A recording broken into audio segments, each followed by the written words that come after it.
Hi, everybody. Welcome to the Stratosphere Studio. Just double checking things here. Come on. Yeah, there we go. Good to see everybody. It's Monday, I think. Yeah, the 14th of November, and we're here live on Facebook. I'm sorry, on YouTube and Twitch. Just got back from a speaking engagement in San Diego. So don't have anything particularly new to show you guys, but that's okay. It's been a couple weeks since we did this. I had a tremendous time out in Tennessee, back at Daily Wire headquarters, and I don't know if I've been here since we did the finish of the Cold War shoot, but that was just 2 weeks ago now, I guess. So we finished the Cold War. That was fantastic. We're going to be shooting a live version of America's Forgotten Heroes. That was fantastic. And no more streams to the SS channel. No, if I stream to the Stratosphere Studio channel, I only get access to the 500 subscribers there. So I do this live to BillWhittle.com, and then I post it over there. So anyway, I thought I would talk about something a little different tonight, briefly, along the lines of show business. I did enjoy my visit to America, by the way. Thank you very much. It's nice going stateside every now and then. I want to talk a little bit about something that I think is obviously it's entertainment based, and instead of talking about other people's shows or stuff, I thought maybe we could talk a little tiny bit about the idea of screenwriting and how that's different from really any other kind of writing that there is. I did see the Race Bannon in the Twitch stream said, did you see the airplane crash between the P-61 and a P-63 Super Cobra, King Cobra, and a B-17? Yeah, I did. Just since that came up, if you haven't seen the video yet, it's pretty shocking. It's low-level footage. It's one of these heritage. Well, it's not officially a heritage flyby. It's the Commemorative Air Force, formerly known as the Confederate Air Force, and B-17 in the pattern, and a bunch of fighters are peeling off, and one of them, this King Cobra, goes at a steep bank, goes right into the thing. It looked like it hit it right around where the right side door gunner is. Tail came off the B-17. It went down. 10 people killed, one on board the fighter, and I guess there were 9 people on the B-17. They offer rides on those things often, and I've often wanted to take one, and I still do. Needless to say, it's a terrible, terrible thing about the people. The people are irreplaceable. 6. I heard there were 10. Okay, well, that's somewhat better. So obviously there's the loss of people. In fact, this actually kind of makes a kind of a point. After I got over the fact that people have just been killed, my second thought was, and an irreplaceable B-17 is gone. There aren't that many flying. There's only 2 B-29s. And I think I don't know the answer. If I had to guess, I'd say there's probably 5 or 6, maybe that many. There are a lot more Mitchell. B-25 Mitchell's a twin-engine medium bomber. The bomber from the Doolittle raid, those are significantly more of those because they're a lot easier to maintain, and they're awfully cool airplane. I love the B-25. So my first thought was, oh God, the poor people. And the second thought was, my God, the airplane is gone. It can't be replaced. It's a B-17, and another priceless bit of our heritage gone. And then my third thought was just almost circle back on my second thought. The airplane is an irreplaceable piece of history, and it's gone. And then the circle back realization is, and the people are even more irreplaceable than the B-17. This is something that has to constantly be remembered. And as I continue working on this Masters of Soviet Terror thing about the police state of the Soviet Union, the thing that just never, ever goes away is at every level on virtually every individual over 70 years or more. It's unbelievable. Yes, Flying Fortress. It's unbelievable how callous and how flagrant the disregard for human life is in the Soviet Union. And one of the things that I'm working very hard to do in this series is to perpetually, constantly bring this back to the reality of irreplaceable human lives. You'll see, oh yeah, so he ordered, Lenin ordered, 2,000 hostages to be shot. Okay, what does that mean? What does it mean?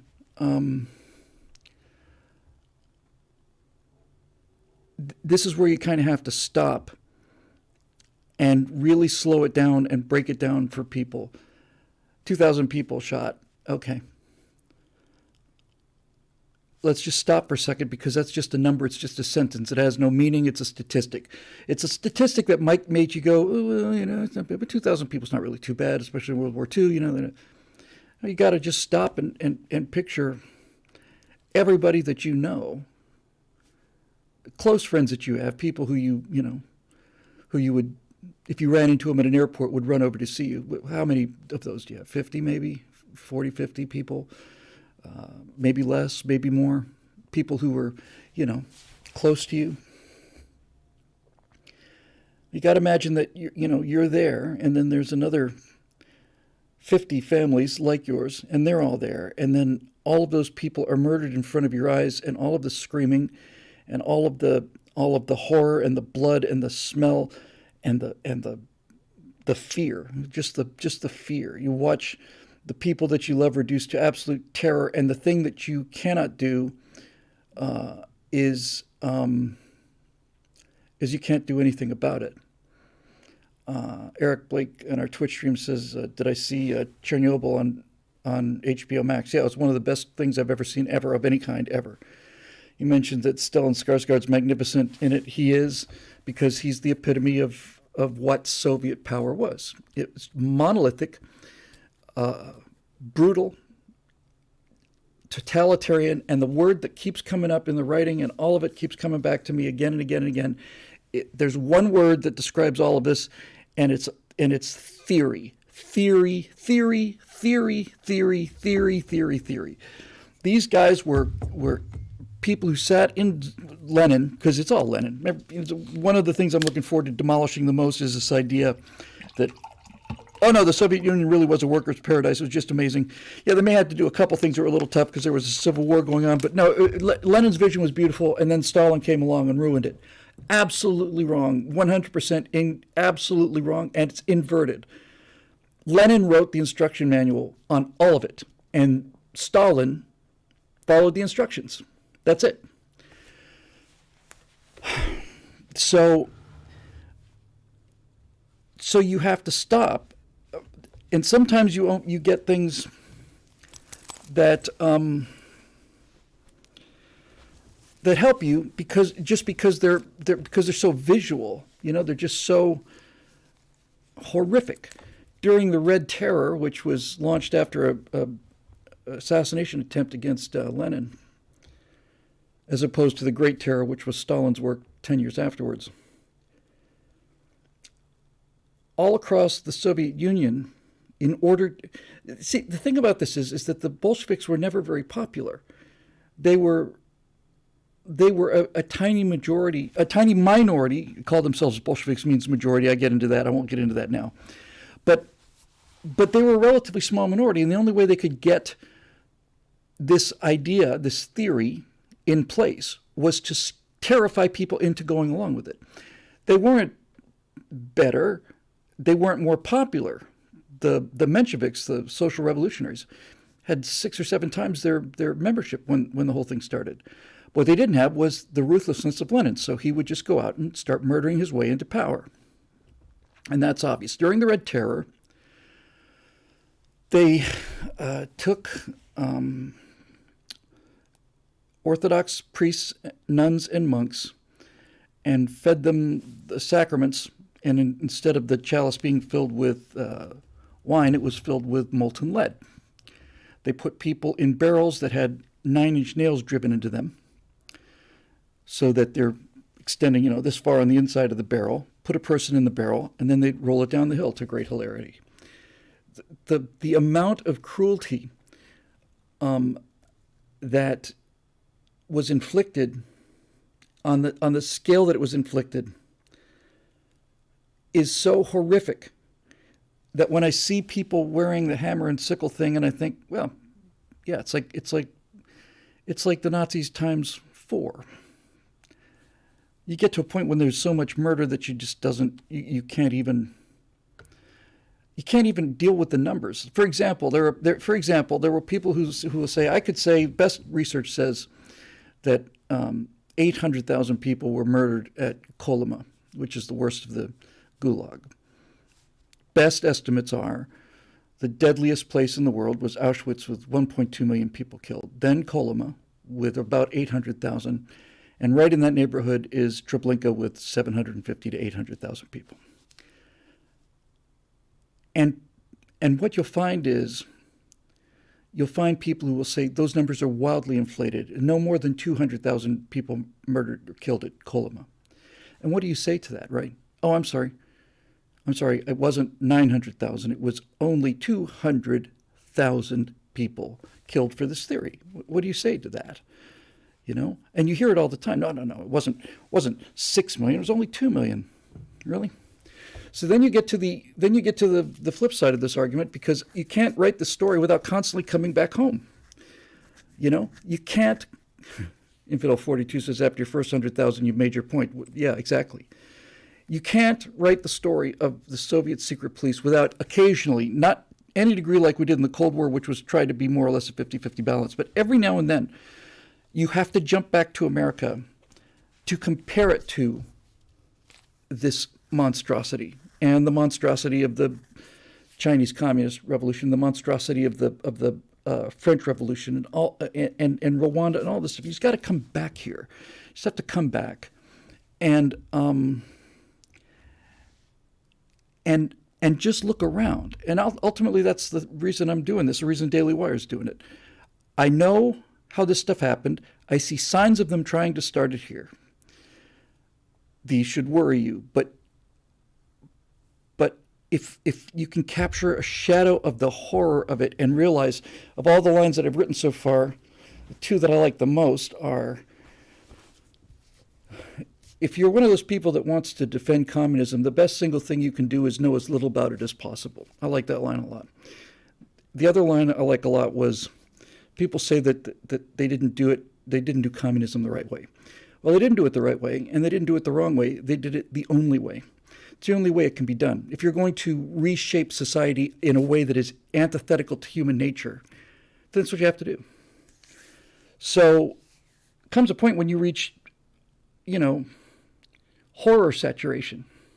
And that's something that I have to get around as a writer. It's something I have to break through. I have to stop the train every couple of miles and just stop the train. We've been zooming past nothing but corpses coming by the window, for the last 40 minutes, 20 minutes, whatever. Endless streams of bodies to the horizon. They're just a blur. And then you have to just stop the train and look out the window and say, okay, now look at that little girl's face.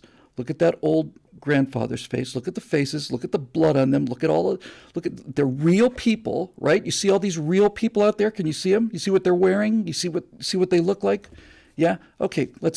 We can pick up the pace again, and then more blurs come, and you can hope that people will keep the faces of a few hundred in their minds when you start talking about a few thousands or a few 100,000s or millions or whatever the same way the case may be. Now, this particular show, the Stratosphere Studio, is about filmmaking and pop culture and that kind of thing. So I'm not trying to make a political point here. I'm trying to make an entertainment point here. Steven Spielberg handled this as brilliantly as anyone I have ever seen handle this. And he did it very simply. He basically, in the middle of Schindler's List, which is a black and white movie, He put one little girl in a desaturated red jacket. And you've got Liam Neeson looking down on the town. You're seeing all these murders. There's people lined up 7 deep. They shoot into the first guy. The bullet goes through 5 of them. They go down, and then the 2 left standing are shot in the head and so on. Murders, people hiding in sewers. Death. And there's just this one little girl in a desaturated red dress, just one little tinge of color, and he looks down and sees that. And the genius of it, is to do what I am trying to do here.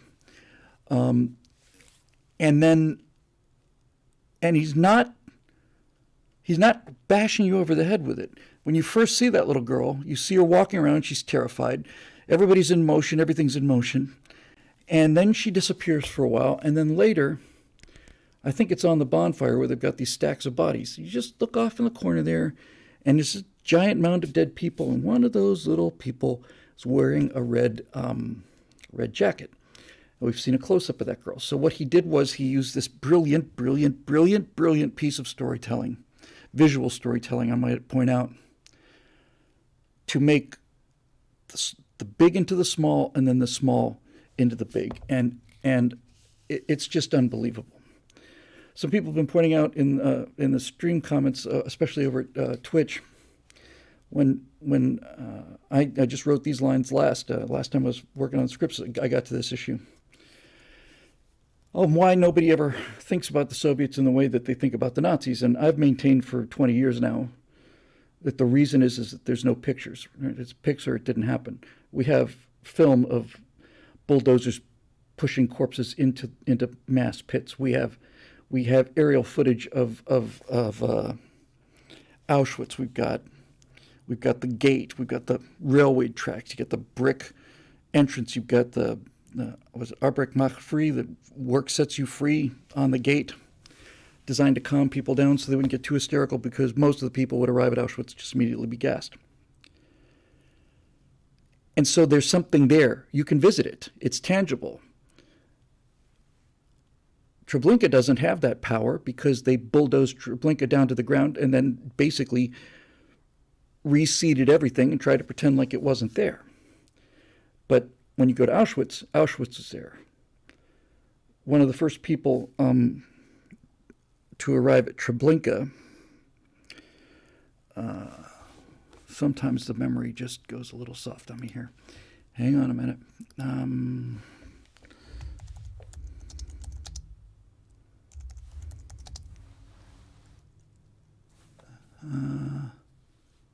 No, come on. Sorry, 1 second.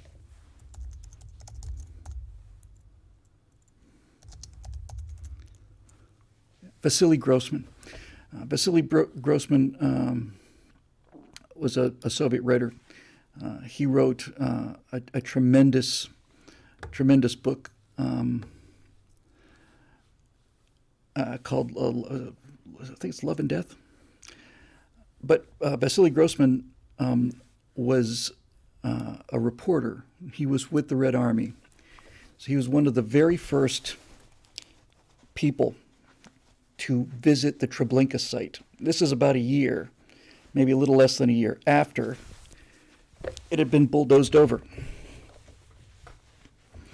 And they murdered 800,000 people in Treblinka. They buried the bodies, and when it became clear that the Germans were going to lose this war, Heinrich Himmler came back to Treblinka and said, you're going to have to dig all the bodies out there, hundreds of thousands of them. You have to dig them up, and you're going to have to burn them. Then you're going to have to incinerate them, and then you're going to have to spread the ashes everywhere, and you're going to smash the bones in little pieces, and we'll pretend like it didn't happen. And when Grossman got there, he said he walked out onto that field, and the ground was moving. It was moving because there was so much organic matter buried just in this sandy ground that as all of these bodies decomposed, the ground was just, you got 800,000 human beings there. It's a ton of flesh, that has to go someplace.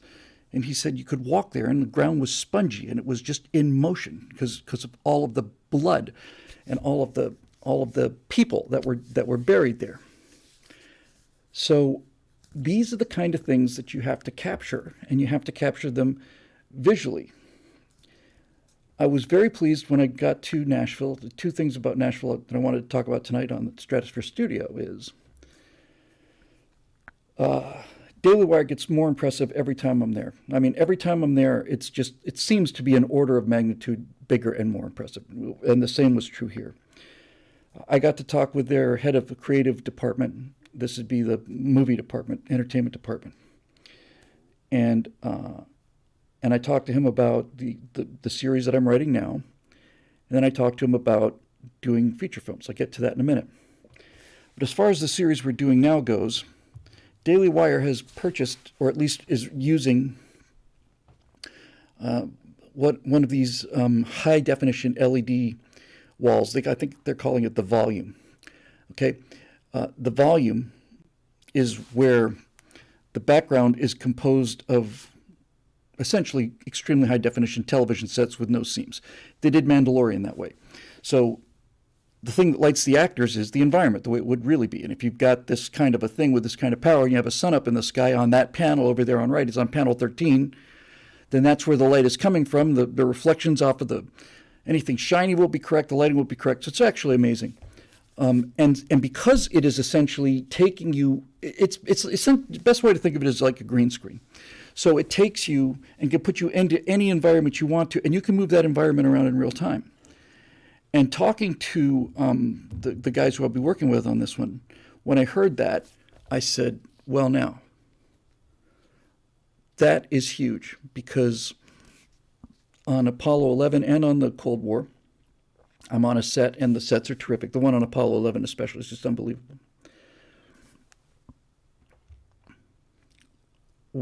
What are we going to make this Soviet series look like? But the beautiful thing, D.H. Hammer just tells me that Carrie Lake lost in Arizona. Well, what a frickin' coincidence and a surprise that is. I'll get to that in a minute. God almighty, I'm going to leave that alone, at least for the time being, because that makes me just...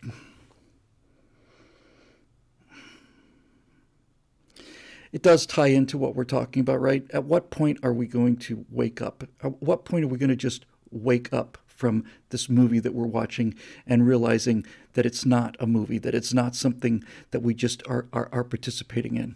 I don't believe it. I believe that that's what they're saying. I don't believe she lost. They've been counting the votes for 6 days now. There's no other explanation for it. There's none. There's no other explanation for why it took 6 days to count these votes.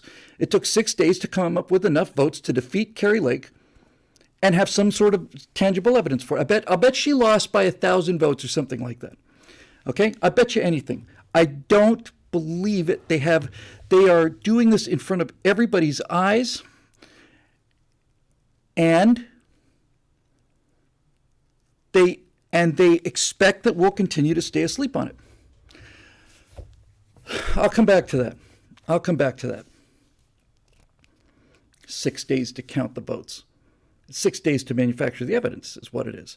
And for people who don't see this, for people who say, no, it's just perfectly normal. I don't know how anybody can make that argument. I don't know how anybody can say, no, there's no fraud going on.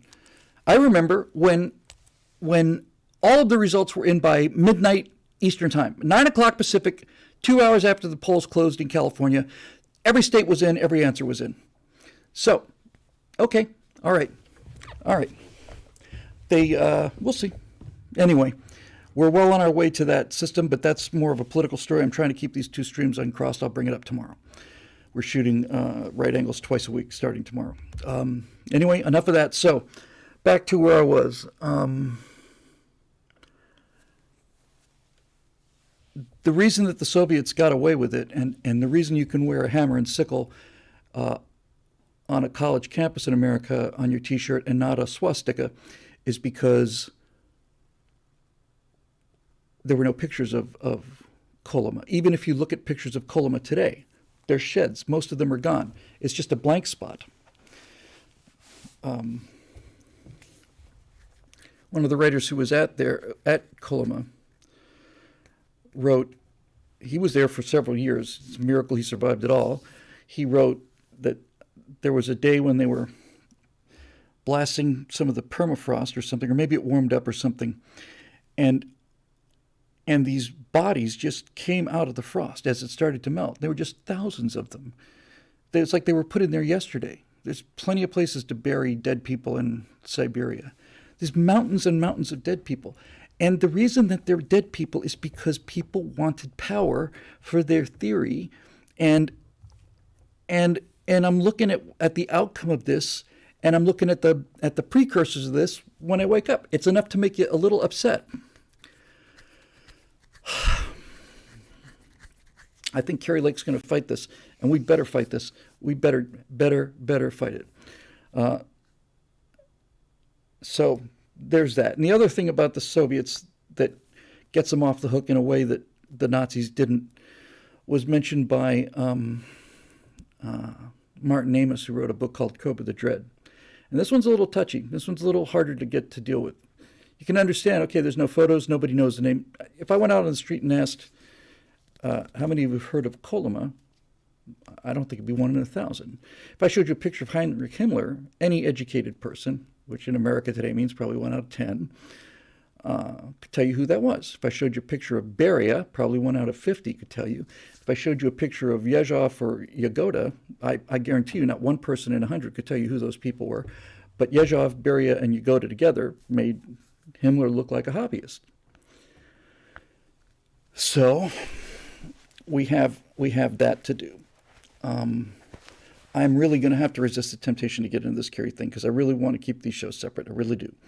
So tomorrow morning we shoot trifectas and I'll have a conversation. And Scott Ott thinks that everything's fine. I don't know how you can come to that conclusion when you take 6 days to count the votes of one county in America, while the state of Florida got them in an hour and a half after the polls closed, right? So the thing about the series with the communists, I was talking about the LED wall.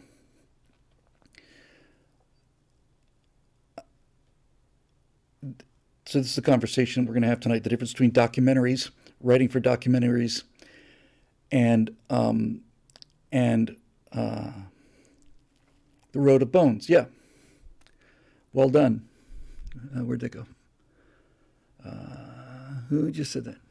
Sometimes it scrolls by so fast. Bad Weather Biker says Road of Bones. Anyone? The highway to Kolyma was called the Road of Bones. And the reason they called it that, and this is true for the White Sea Canal too.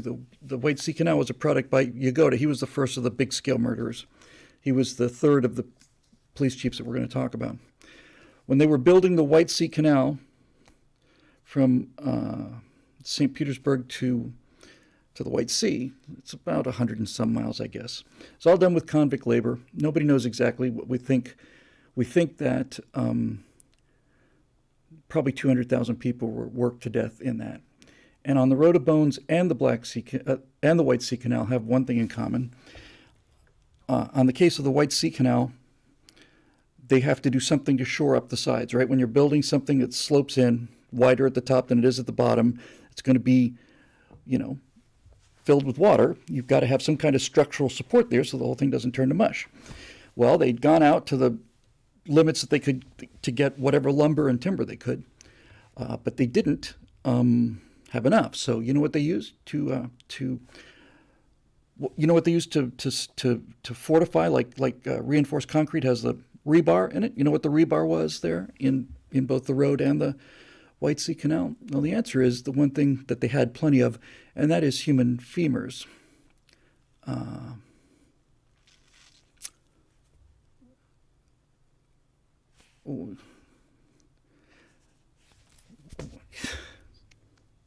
It's a building material. It's the one thing that the Soviet Union had in abundance. The only thing they had in abundance was bones.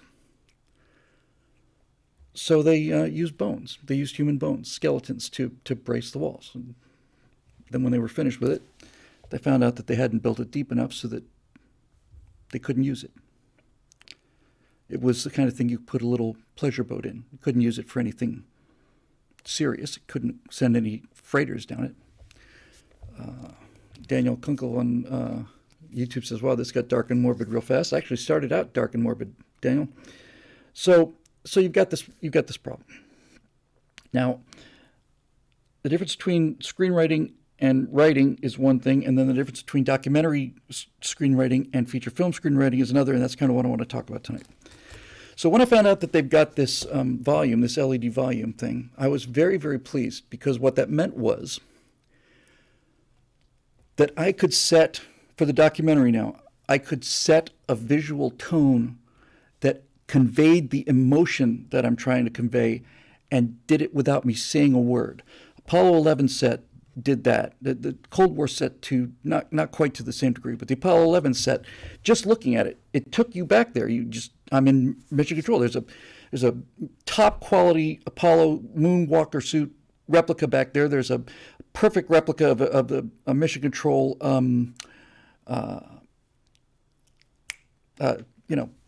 panel control.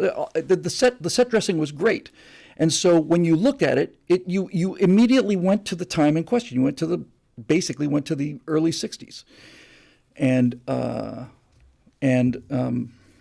the Apollo program, the moon landing in 1969 was really the end of the 60s, even though the 60s kind of, you get the idea. So I'll get to you something dark. Now, as it turns out, there happens to be a guy who's done 5 or 6 different renders, but he's built the basement of the Lubyanka, where a lot of these murders took place, and he's built the holding cells, and he's built in 3D. He's built the room and the walls that people were put up against and shot. He's built the elevators. So I can take people there, and when I'm talking about these people being murdered, I can stand there and we can just glide out of the holding cell down the hall. Here's this little narrow wall. It's painted, in industrial pale vomit green. And as you get further down the hall, you can hear the music coming out of a tinny little speaker. They used to take Soviet martial music, marching music, and they had it on a record player, and they turned it up. And the best part about that from a purely artistic point of view is very tinny and it's very distorting. And as you get closer and closer and closer, it gets louder and louder and louder. And finally you get close enough so you can hear the screaming and the gunshots from behind. This is what the thing is designed to mask. And then you can turn the corner, and here's the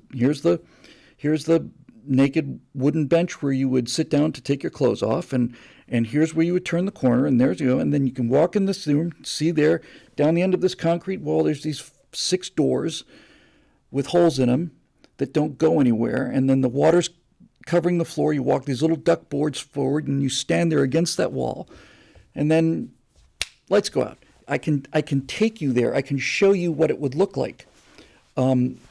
Jackie Jordan, my goodness gracious. How about that? Hi, Jackie. Jackie Jordan in our YouTube stream.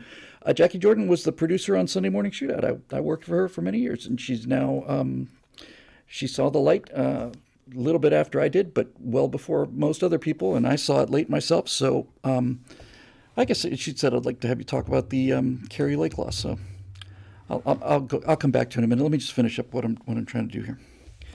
So by having the thing delivered in, or rather I should say, by having this series delivered from an execution chamber, it is a way to visually remind people of the horror without having to constantly say the horror. And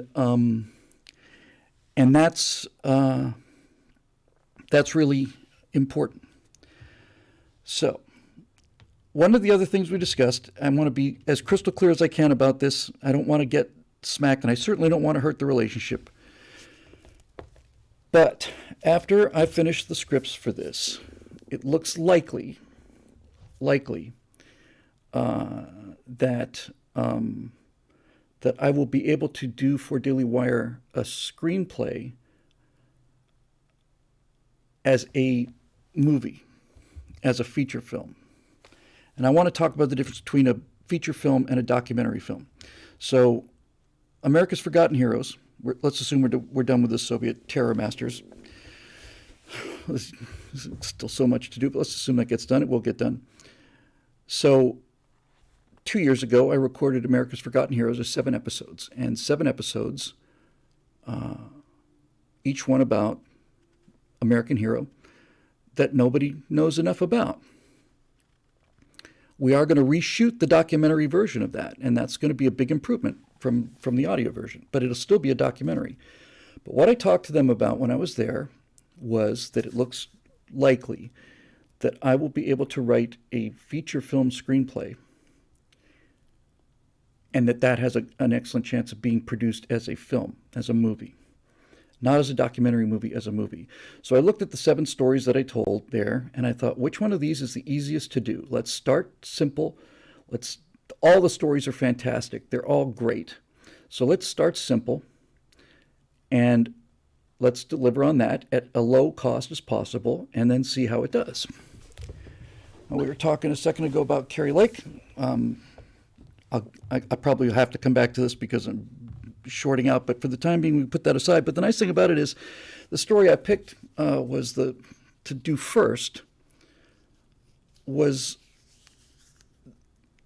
by far the simplest one in terms of production, and that's the story of Frank Luke. And hopefully, unless you've seen America's Forgotten Heroes, most of you are going, who the hell is Frank Luke? So Frank Luke was an American pilot in World War I. He was extraordinarily rebellious and cantankerous and ego-possessed and competitive and all the rest. And a surface look at his biography would tell you that he's just kind of a bully and a tough guy. But Frank Luke destroyed, I want to say, you think I know this by heart, I think it was 18 aircraft, and he did it in about 2 weeks, 2 to 3 weeks. He got... And he was known as the Arizona Balloon Buster because he went after balloons. Now, you would think that a balloon would be an easy thing to shoot down compared to an airplane because the balloon's not maneuvering.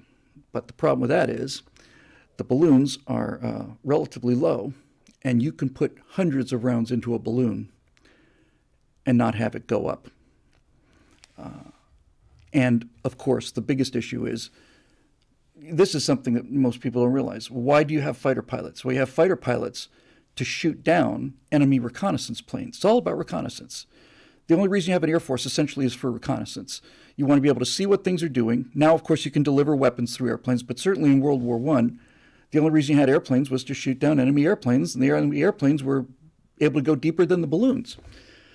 So, thank you very much. I'm Toast also. That's very kind. So the balloons were unbelievably well defended. Not only were there concentric rings of anti-aircraft defenses, big guns, smaller guns, machine guns around it. Not only were there concentric rings on the ground, they almost always had an entire fighter squadron directly over them to defend these balloons because the balloons were needed in real time. They didn't have radios in those airplanes. So if I'm a reconnaissance pilot for the Germans and I'm trying to get positions of Allied troops down there, I can fly over those things, and assuming I survived, no real question for that.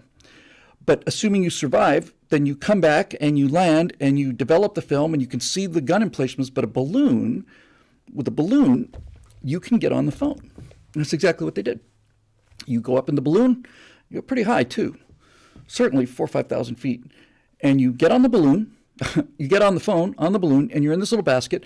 And then, I'm speaking as the Germans now, the German artillery is shelling Allied positions, and you are doing what forward observers do. You walk it back. It's like, okay, those last rounds are long, bring them back, walk them close 200 meters short and displace 50 meters to the left. And they fire those things, and you walk it right onto the position, fire it for effect, and you kill lots of people. World War I was the war of artillery.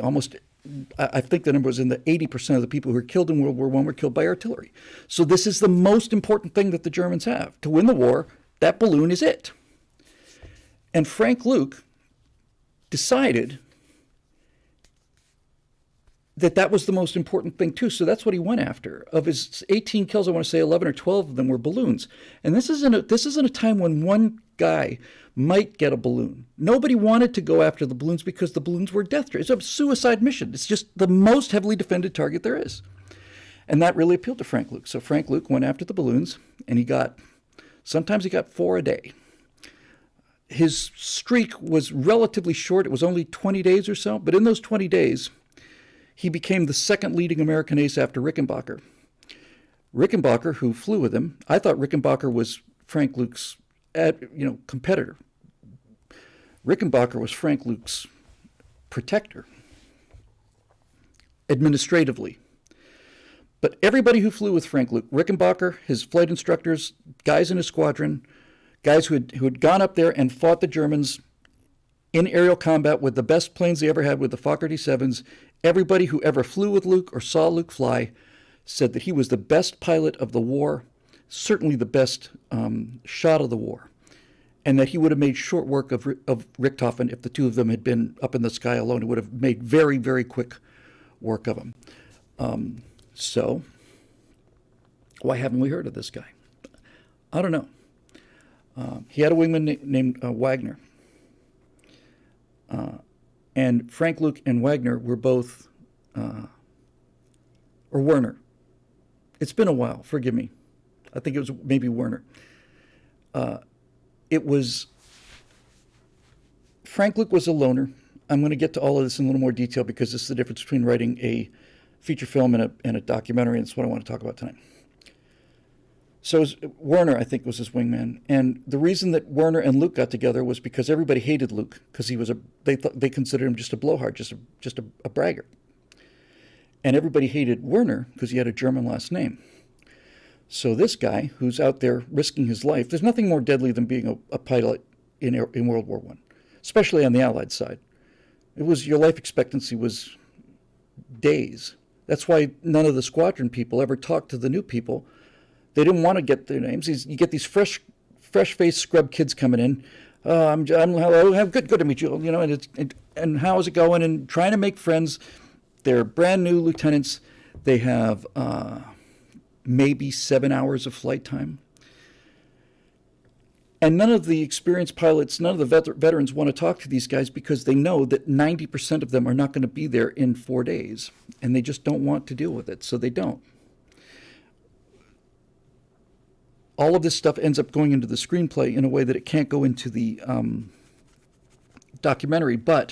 And this didn't just happen in World War I. This happened in World War II. It's happened not only in the air, it also happens on the ground. One thing you learn about actual war is that if you can survive your first several encounters, your chance of surviving the rest of them goes up astronomically. In other words, most of the people that die in combat, either on the ground or in the air, die because they are not experienced enough to survive. If they can survive 5 encounters, they will have learned enough during that time, or the first 10 missions I'm sorry, is that Eric? I'm sorry. Air Techie's been making a lot of comments. Yeah, 10 missions. Whatever it is, same thing for the ground. What they found was that if you put untrained troops out there, then nobody does it, right? So,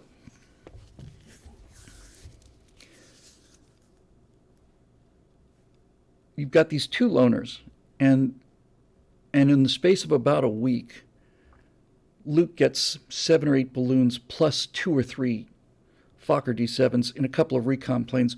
Werner gets 5 or 6. And Werner was investigated. I don't know if it was by the Army. I think it was probably pre-FBI. He was investigated. For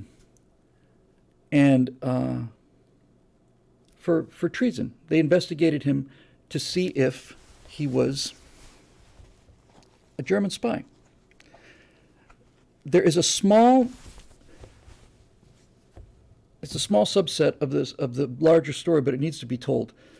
So take what I just said, which is true, that if you could survive 5 missions or 10 missions or whatever, if you could survive the first several missions and learn what killed people and incorporate that, then all of a sudden you became an effective weapon. The people that go up without that experience are just simply shot down. You lose the pilot, you use the plane, you don't accomplish anything, right? So what that's really telling you is that it's the pilot that's the resource. You can shoot, they're making planes faster than they can make pilots. What you want is not just pilots, you want experienced pilots. That is what wins the war in the air, right? Same thing true on the ground. I'm going to stay with the air. You want guys with experience. They don't start out as killer aces. They just start out making the same rookie mistakes as everybody. But in any event, you want experienced pilots. So during the course of World War I, they had invented, prior to this and during it, they had invented this device called the parachute. And the German pilots, certainly in the latter half of the war, were given parachutes. And the reason they were given parachutes was because if their plane got shot down, and usually that meant shot down on fire, they didn't have to sit in the airplane and burn on the way down to the ground. Many pilots and observers in World War I were found in the middle of fields, and they were found in the middle of fields because they had a choice of either burning to death or jumping out of the airplane, and they took the one that I would take. But the Germans had parachutes, and most of the battles were fought over German lines, so it didn't matter that they got shot down. That's just a machine. The talent, the killing ability, the combat ability is in the pilot. So he'd get driven back to his base. They give him some schnapps, and the next day he's out there shooting down more Allies. Now the Allies, all of them, English, French, Americans, all of them, they had heard of these parachute things too, but they didn't give their pilots parachutes. You know why they didn't give them parachutes? They didn't give them parachutes because the theory of the guys running this thing, the theory was that if you gave pilots parachutes, they wouldn't fight as hard. Right? We're not going to give them parachutes because if we give them parachutes, they'll probably just jump out of the airplane. And when I think about the number of people and the quality of the people who were killed because of this theory, because of this insanity, it makes me boil. It makes me boil. And the first thing I thought of when I heard this, and I don't know why I never heard anybody actually use this argument against these idiots, because all the air forces were under the control of the army at the time. There's an enormous amount of rivalry in the British services between the Royal Navy and the British Army. And the Royal Navy in England is by far the senior service, by far more prestigious than the Army, all of this stuff. If somebody's like be clowning himself in the comment section, can you just kind of pull him out of there? So the Royal Navy is the senior force. And when I heard about this policy towards pilots, the first thing that I said was, oh, well, okay, I understand now. So why don't we save some space, some time, and some money by taking the lifeboats and the life jackets off of battleships? Because if those guys have got life jackets or lifeboats to get into, then they won't fight as hard, right? It's a one-to-one logical connection. You're saying pilots will jump out of the plane before they're finished fighting if you give them a parachute and a chance to live? Same applies to a Royal Navy soldier. Why would they stay on board the ship and continue to take shell shots? If you get rid of all of the life jackets, then they'll fight much harder. I instantly thought of this. But no. This is a great theory war. So, no parachutes. So now I'm going to talk to you about the difference between documentary writing and screenwriting, even if it's a screenplay documentary. So in a documentary, you've got the voice of God. That's me, and I'm telling you things, and I'm trying to tell you things in a way that connects to you emotionally. If I'm any good at what I'm doing, I can tell you about what happened in a way that will evoke some kind of emotions in you. And that's powerful. And also in a documentary, you get to do things different than what I'm doing right now, which is virtually all I do, which is single person, first person talking head stuff. In a documentary, I can use photographs, I can use music, I can record different voices. I have a lot more tools in a documentary. And the entire purpose of the documentary is to give people information and put it on top of emotion so that the information and the emotion together make an impression. They change your life. You didn't know this before. Now you know it, and not only know it, you feel it. If you can do that, you're at the top of your form in documentary filmmaking. And that's certainly what I try to do all the time. So telling the story of Frank Luke as one of America's forgotten heroes, I got a chance to tell his story, and when things got very sad, I could slow down. When things were up, I could get up, and the music would pick up, and all the rest of it. And that's powerful. But it's not 10% of the total power available to me if I'm writing a movie instead of a documentary. If I'm writing a movie, two things happen, and both of them are very, very, very important. The first thing that happens is I disappear. You're not getting the history through me. You're getting the history directly. My presence as this, chorus in Shakespeare, my presence is kind of all-knowing, timeless kind of, being that's hovering over the battlefields and describing what he sees. That guy's gone. He doesn't exist. It's directly you now. It's just you and Frank Luke. That's a big deal. And the much bigger deal is that you get to show people instead of telling them. Now, this is the ultimate cliche about screenwriting. Don't tell them, show them. But nevertheless, the reason it's the ultimate cliche is because it is by far the most important thing. Don't tell them, show them. How much of the movies have we seen? Let's take the original Star Wars prequels, the first three. In the original Star Wars trilogy, you see Luke and Han and Leia escaping from TIE fighters, going down the throat of that giant asteroid worm, hiding on the back of the destroyer. You get to see them and experience them. You're having an emotional reaction. Luke's going down the Death Star trench. You're with him, right? You're with him. It's getting closer and closer. Music's building. It's fantastic, right? It's ultimately fantastic. And so you have that shared experience with them. But if you go to the prequels, which were written by Lucas, then what you get is you get Obi-Wan and Anakin in an elevator in a computer background talking. Do you remember that time when we both had to fight off those banthas? Yes, that was something. I thought, I couldn't believe I saved your life again. You saved my life. I saved your life. That may be how you think about it. Blah, blah, blah, blah, blah. It doesn't mean anything. Nowadays, with all of this garbage, with Star Trek and Star Wars and Rings of Power, all of it, they don't show you anything. They talk about things like it. Remember the time we did this? Yeah, it was amazing. Well, why don't you show us? I guess in the case of Rings of Power, they just didn't have the budget. So, if you can show people, you don't have to say anything. In fact, if you can show people, the less writing you do, the better. I remember watching my all-time favorite entertainment of all time ever, and I would put the Chernobyl series in the top 3, but the best thing I've ever seen in terms of skill and in terms of the effect it had on me was Deadwood. I thought that was the best written show I've ever seen. And Al Swearingen especially, but all of them were brilliantly written. And the reason they were so brilliantly written was because as a writer, again and again and again and again and again, there would be some incredibly well-structured, tension-filled, dramatic scene, and then something big would happen, and then I didn't even realize I was doing it at the time. I was waiting for the character to make a comment on this. And again and again and again, they didn't. They didn't say anything. And every time that happened to me, I said, see, that's just great writing. That's just great writing. I would have put something in there. It's so much better if you don't. Right? You don't have to. You just watch it happen. I don't need to hear Al Swearingen say, well, this is a bloody mess, because I just saw the bloody mess. If he doesn't say anything, that says more about him than anything could possibly say. So getting the narrator out of the way gets you much closer to it, but getting the entire idea of, now over here, get that out of the way, now you're fully on board. Now, there's nothing between you and the actor playing Frank Luke. Nothing between you and his eyes. There's nothing between you and his expression. And you get to show things that I could only tell you about. The most famous picture of Frank Luke, there's two. They're both taken on this one. They're both taken within 24 hours of each other. One of the pictures of Frank Luke is him standing there like this, and he's got this sour, bitter, mean expression on his face. It's exactly what you would have believed about Frank Luke.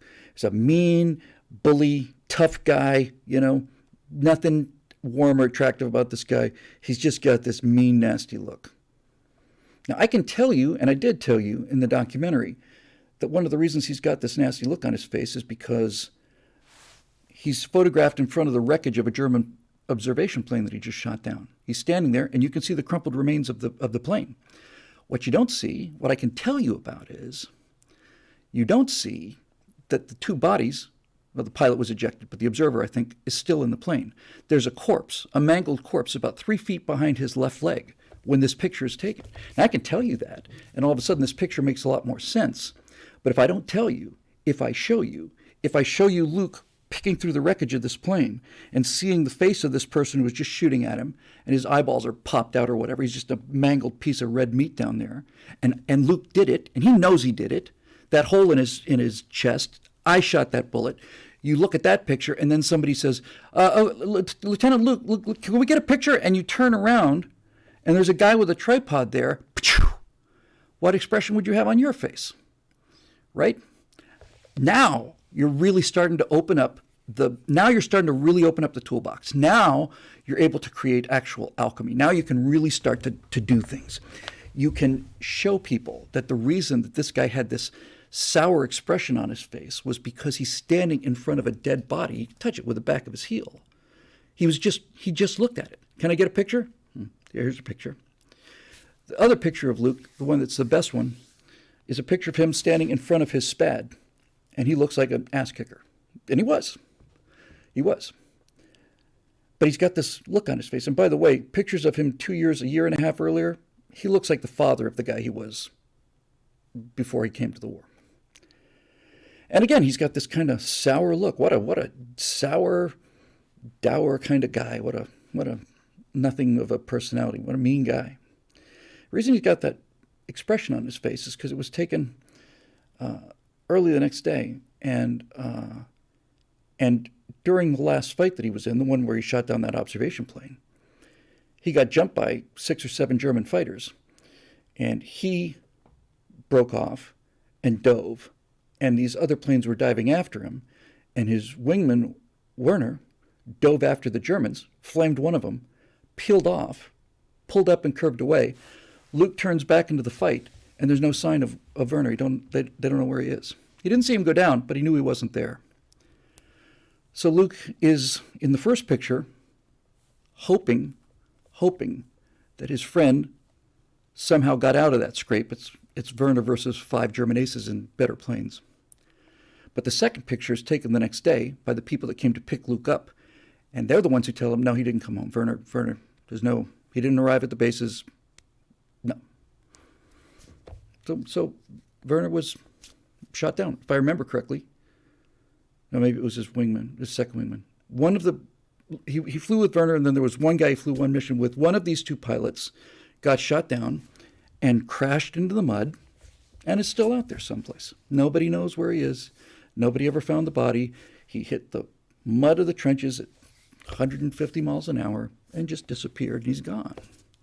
So the only friend that this guy had is dead, and Luke knows it. And he also knows that the only friend he ever had, the only person he could talk to on that entire base, is not only dead, he's dead because he saved his life while he went down to go after the balloon. So now, these 2 pictures have an entirely different frame around them. I could tell you this, and I did, but I didn't show it to you because I couldn't. But if I can, then all of this will start to make sense. Then you can bring the music in. Then you can see what Luke's face is like when he turns away from the camera. Then you can put the rising sun on his face. It's dawn. He slept in the mud. He just basically took his blanket out from his cockpit and laid it out under his wing and went to sleep there. Right? And the reason that this guy is looking so nasty and so mean is because he's just lost the only person he could talk to in the entire war who's been killed saving his life. Now, how would you look under situations like that? So now we get to the part about this that I like. I like all of it. So let's talk about screenplay structure. When I was a young boy of 50 or so, I was introduced, actually, when I started making movies, I was 16, 17. And unlike most people who go out there and goof around, my friends and I took this very seriously. We had a group of 7 of us, 4 of us really, in a group called Free Whip, which was Fritz, Lee, Whittle, and Step Free Whip. Doesn't make much sense, but we were happy with it at the time. And so we started making James Bond movies when we were 16, 17. I had just failed the vision test for the Air Force Academy, and I'm sitting in my apartment for 2 or 3 months staring at the walls. And my friends came by and said, come on, we're going out. What are we going to do? We're going to make some movies. I don't want to make any movies. I went out there, and it's summer break in Florida, 9:30 in the morning, humidity's 100%, temperature's 98 degrees. That sun is just pushing you into the ground, just leaning on you, just pushing you down into the ground, bugs everywhere. I don't want to go outside. I just want to stay here and look at the walls. I've been working on this for 12 years now, and now what am I going to do? So we went out and made some movies. And we're kind of writing them as we go. My friend Fritz is, as you might suspect, German descent, Fritz Bronner, Frederick VII, Christopher Bronner, blonde guy, and so like white hair blonde. So we decided to call him James Blonde. So we made these James Blonde movies. Hey, first time chat from Bald Wino Range. Excuse me. Hey, Bill, big fan. Saw you on the Dennis Miller show way back when. Wow. Thank you. I think you might have heard me because I don't think I did his TV show, but I did his radio show. Thank you very much. It means a lot to me. So now I'm out there making movies, and I had so it's 1977. Okay, it's not my fault. 76, 77, it's not my fault. We were all wearing those little boots at the time for shoes, right? You have the little zipper down the side. They came up to, like to here, right? That high. And zip them up, little boots. Great. I loved them so much. But I didn't have a chance to get another pair because we were kind of tight on money. And so the heel had detached from the boot. And so whenever I would walk, the heel would go slap, slap, slap, slap, slap, slap, slap. We're shooting this scene. I didn't write this one. We're shooting this scene, and I'm supposed to be this agent, and they're comedies. We had great props and great guns and all kinds of things. And I'm standing. There's a tree that forks down real low, and I'm standing in this tree, and I've got my binoculars out, and I'm looking at the bad guys. I'm one of the good guys. And while I'm doing this, Star Trek boots, exactly, Don. While I'm doing this, I can feel that as I move, the heel of my foot is not wedged in there. It's just, I can feel it tugging. In other words, my heel is between the two branches, just barely, and as I move, I can feel a little bit of resistance on my right foot. So, camera's rolling, I'm doing this thing, and instead of lifting my right foot up, I push my right foot down pretty hard. And I put the binoculars down, and I turn around and go walk back to the car, and my shoe and my foot stays with the tree. And now I'm trying to get this thing undone. Not as hilarious as it seemed at the time, but it was fun for me, and it got a lot of laughs. And that was the main thing. And I went from being Mr. Science Geek, astronaut guy, Mr. Engineering, Astronomy, Space guy, who wore a turtleneck to school every day in the Miami heat because astronauts wear turtlenecks. That guy, the weird kid. I went from that to making these movies, and all of a sudden we would show these movies around school. And I'm getting invited to parties by cheerleaders and things like that. I'm thinking, this isn't entirely bad, It's not entirely bad. Parts of this I kind of like. And people would say, you're actually really funny and kind of cool. I said, yeah, that was funny and cool yesterday, too. You weren't even talking to me back then. Although I didn't say the second part. So I started getting into movies. Unlike many people who do this kind of thing and just do goofy stuff, you see this on YouTube all the time. The idea of YouTube would have been amazing for us. We had a 8mm camera. And then we put all of our money together. All of us, hey, bravo. All of us put our money together, and we somehow managed to get $200 or $300 together, and we bought a Super 8 sound camera. It would be a little film cartridge. I want to say it was 3 minutes maximum. You plug this thing in, and it would cost a lot of money to buy the film. And it cost a lot of money to develop the film. And since we're on an entertainment show and I'm on a roll here, they were damn difficult to edit, and the reason why is because the Super 8 or 16mm film for that matter, when you've got the film and the sound on the same medium, right, one strip, you've got a problem. And your problem is that the film, for the film to work, it advances one frame, these hooks pull it down by the sprockets, pulls it in front of the rotating shutter rather, pulls it into place, locks it, the little shutter goes around, right, flashes that frame, and then it goes to black on the disc. The things come out, cranks up the next frame, locks it in. As the thing comes around again, it gives you another frame. You get 24 frames a second, you've got motion, but the 24 frames a second are 24 still pictures. So it's got to be, a film has to move, stop, move, stop, move, stop, move, stop. That's how a film projector works. A magnetic tape recorder, on the other hand, cannot work that way. That has to be in constant motion and constant steady motion.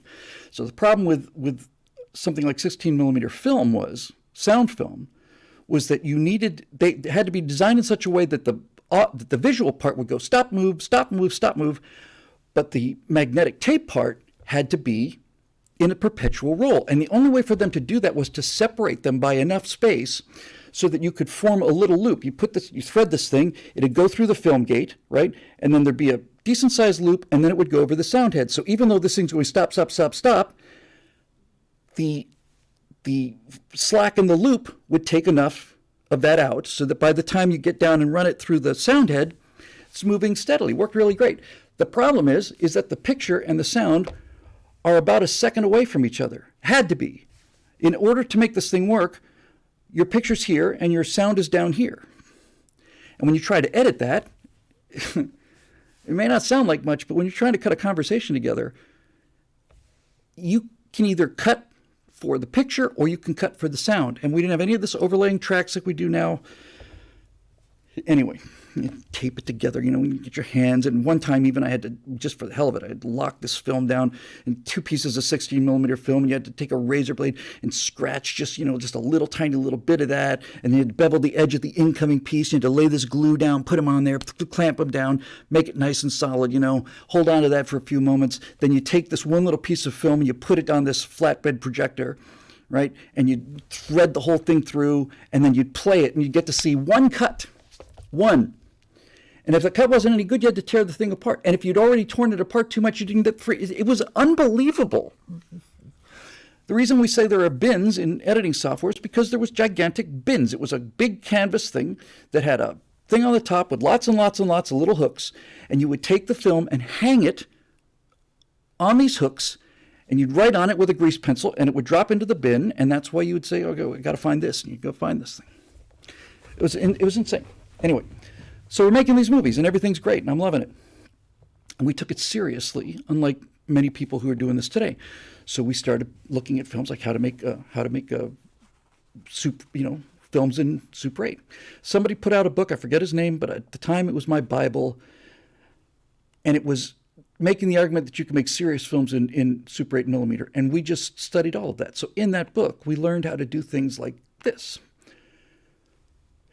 Let's say I want to be seen coming out of a courthouse, big building, and going into a train station.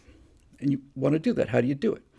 Well, we can shoot the courthouse, and we can shoot me walking down the steps. I walk out of frame, and if I'm moving from the right side of the frame to the left side of the frame, I damn well better be moving from the right side of the frame to the left side of the frame in the next shot. Otherwise, it's going to look like I'm doing this and then going the other way. But what this guy showed us was, if you could take a street lamp, let's say, like a prop street lamp or a column or something, and you could put that column in the first shot, right?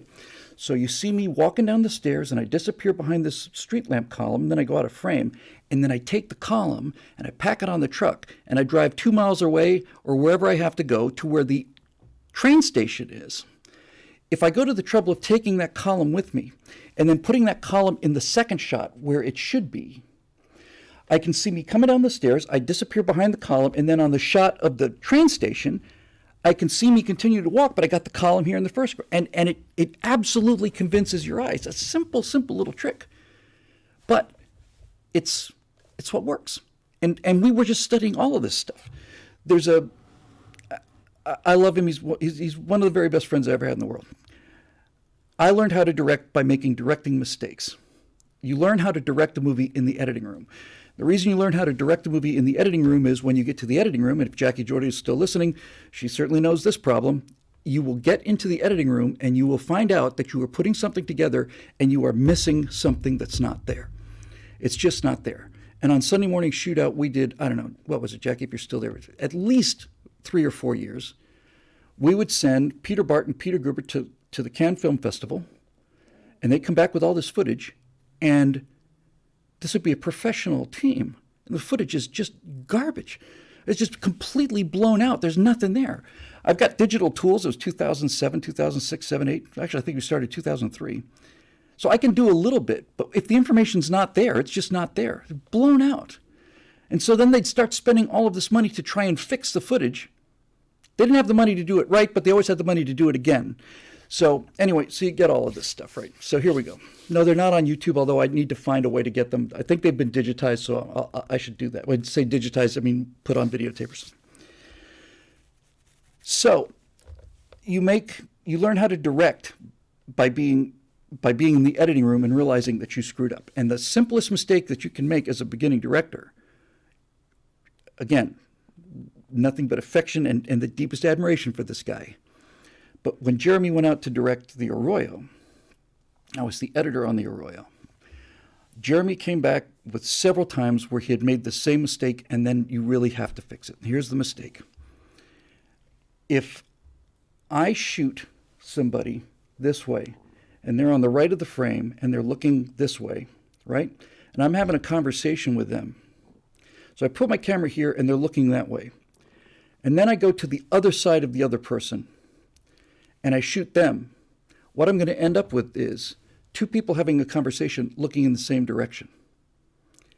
It just doesn't work. There's no alternative. You have to flip the film. There's just nothing else you can do, right? This is called crossing the line. And the simplest way to think about crossing the line is you can set your cameras anywhere you want to, anywhere you want to. The easiest way to think about it is if you tie a string between my nose and the nose of the person I'm talking to, my cameras can be on one side of that line or they can be on the other side of that line. That's my choice. But once I make that decision, I cannot cross that line, because if I do, my orientation in the frame, if I'm looking this way here and I cross the line over to this side, now I'm looking the other way. And you can't have a conversation where both people are looking in the same direction. It's a simple mistake. Yeah, Marusha called it, it's a 180 room. But it's hard to understand. I'd never heard anybody say this, but I, for my own benefit, said, just tie imaginary string between our noses, anything you want on one side, if you put them on the other, everything falls apart. How many times have you seen this in movies, especially documentaries, where you see the Russian army and the German army? If the guy knows what he's doing, even if he has to flip the footage, this is what he'll do. If he knows what he's doing, he will have the Russian troops moving from frame right to frame left. And the German troops will be moving from frame left towards frame right, because when you look at a map, you realize on a traditional map that the Russians are to the right and the Germans are to the left. So if the Germans are invading Russia, I want all of my German troops moving left to right, and I want all of my Soviet troops moving right to left. And when you keep, it doesn't matter if you do it the other way around, it's not as good, but as long as you keep it consistent. But time and time again, I'll see this footage of Germans going this way, now they're going that way, now they're going this way. These may not sound like a big deal, and your brain is able to get around it. Okay, they're Germans, I can tell from their helmets, but it doesn't flow. Some part of it pulls you out of the story, and it's bad filmmaking. So you have to be able to know the fundamental rules of how this stuff works.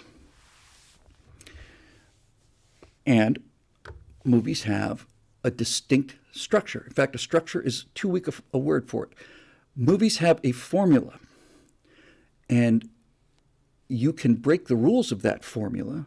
If you're extraordinarily talented, you can break them, but you certainly can't break them until you know them, and you have to know them first. And a screenplay, an American movie, and I say an American movie because we're the only country in the world that makes movies. Other countries make cinema, and cinema's boring. Not all of it, but most of it. Movies, on the other hand, when a movie is made well, it's a perfect creation. And the reason it's become a formula is because over time and trial and error, it is the proven way to get the best results, meaning the best emotional response from your audience. This formula is the best way to do it. And here's the formula. A feature film, is a 3-act structure. Shakespeare wrote in 5-act structure. This is a 3-act structure. The first act runs from page 1 to page 30. The second act is twice as long. It runs from page 30 to page 90. And then the third act is another 30 pages. It runs from page 90 to 120. If you finish the screenplay perfectly, your Act 1 will end on page 30, Act 2 will end on page 90, and the movie will end on page 120. So it's 30, 60, 30. That's the first rule of the factory. Second rule of the factory is what happens during these segments. The first act has to introduce the character and has to introduce the conflict. Now, if you start with exposition, and I'm going to bring this back to the Frank Luke thing. If you start this with the exposition, Frank Luke is a young boy. Frank Luke does this, he does this, he does this, and he goes, no. Next thing you know, you finally get to the interesting stuff, the cool stuff of him actually being in an airplane fighting aerial battles. That happens 45, 50 minutes into the movie. Can't do that anymore. Used to be able to, but it's not as good. The formula evolves just like everything else. So in that very first 4 or 5 pages, you have to hook the audience. That's why it's called the hook. First 4 or 5 pages of any teleplay or screenplay are the hook. And what we've learned through trial and error is that we have to move something important to the very, very, very front. We got to get people on board the second that this thing takes off. Rushadar called it the James Bond formula. I'd never heard it called that before, but that's a pretty fair way of looking at it. The most clear examples of this that I've seen, and I think actually some of the best examples, were, I didn't see, can you believe this? My room is a museum of Star Trek. I have never seen the third Star Trek movie from the Kelvin timeline. I'd never seen it. I didn't want to see it. I didn't want to see them riding on motorcycles. I didn't give a shit. I just didn't care. I didn't want to see the Enterprise destroyed again, so I'd never seen that one. But the other two, the first one and Into Darkness, both of those things started with a hook that was so good, it was a little self-contained 4-minute movie in itself. It was a self-contained movie. In the original one, it was the story of them running into the Romulan ship, and there's Chris Helmsworth as Sam Kirk, and he rams this ship. It's a 4-minute movie, but now we know who Sam Kirk is, and we've introduced the villain. In the second one, it's their Bones and Jim are running through this red forest, trying to get away from these natives that are trying to kill them. Spock is trying to stop this volcano from erupting. He detonates the thing at the right moment, saved it at the last minute. They dive into the water. The Enterprise comes out of the water. They're not supposed to reveal their presence, but they do. And the guy draws this little shape of the Enterprise down on the ground, and then he superimposes the Enterprise, and off it goes. Those are the hooks. Okay, those are the hooks. And Anonymous says, I'm apparently a rare movie watcher because I don't like remakes, and that's all that exists now, so is apparently in demand. If you can bring that question back later, I want to address that, Ann. All right, so that's a hook. So, get your hook, and then by page 30, you've got to be at the end of the first act, which means it's somewhere around page 27. This is how accurate the formula is. Right around 27 or so, you have to have your first plot point. Something has to happen at page 27-ish to spin the direction completely away from where it was before. Luke Skywalker discovers that there's a hidden message inside the droid. He's no longer a farm boy. Now he's on a mission quest. Right? In Lord of the Rings, you've got the discovery of the ring, and here come the ring wraiths, and they're hiding from this thing. Now you're no longer just a bunch of hobbits eating carrots. Now you're actually in the story.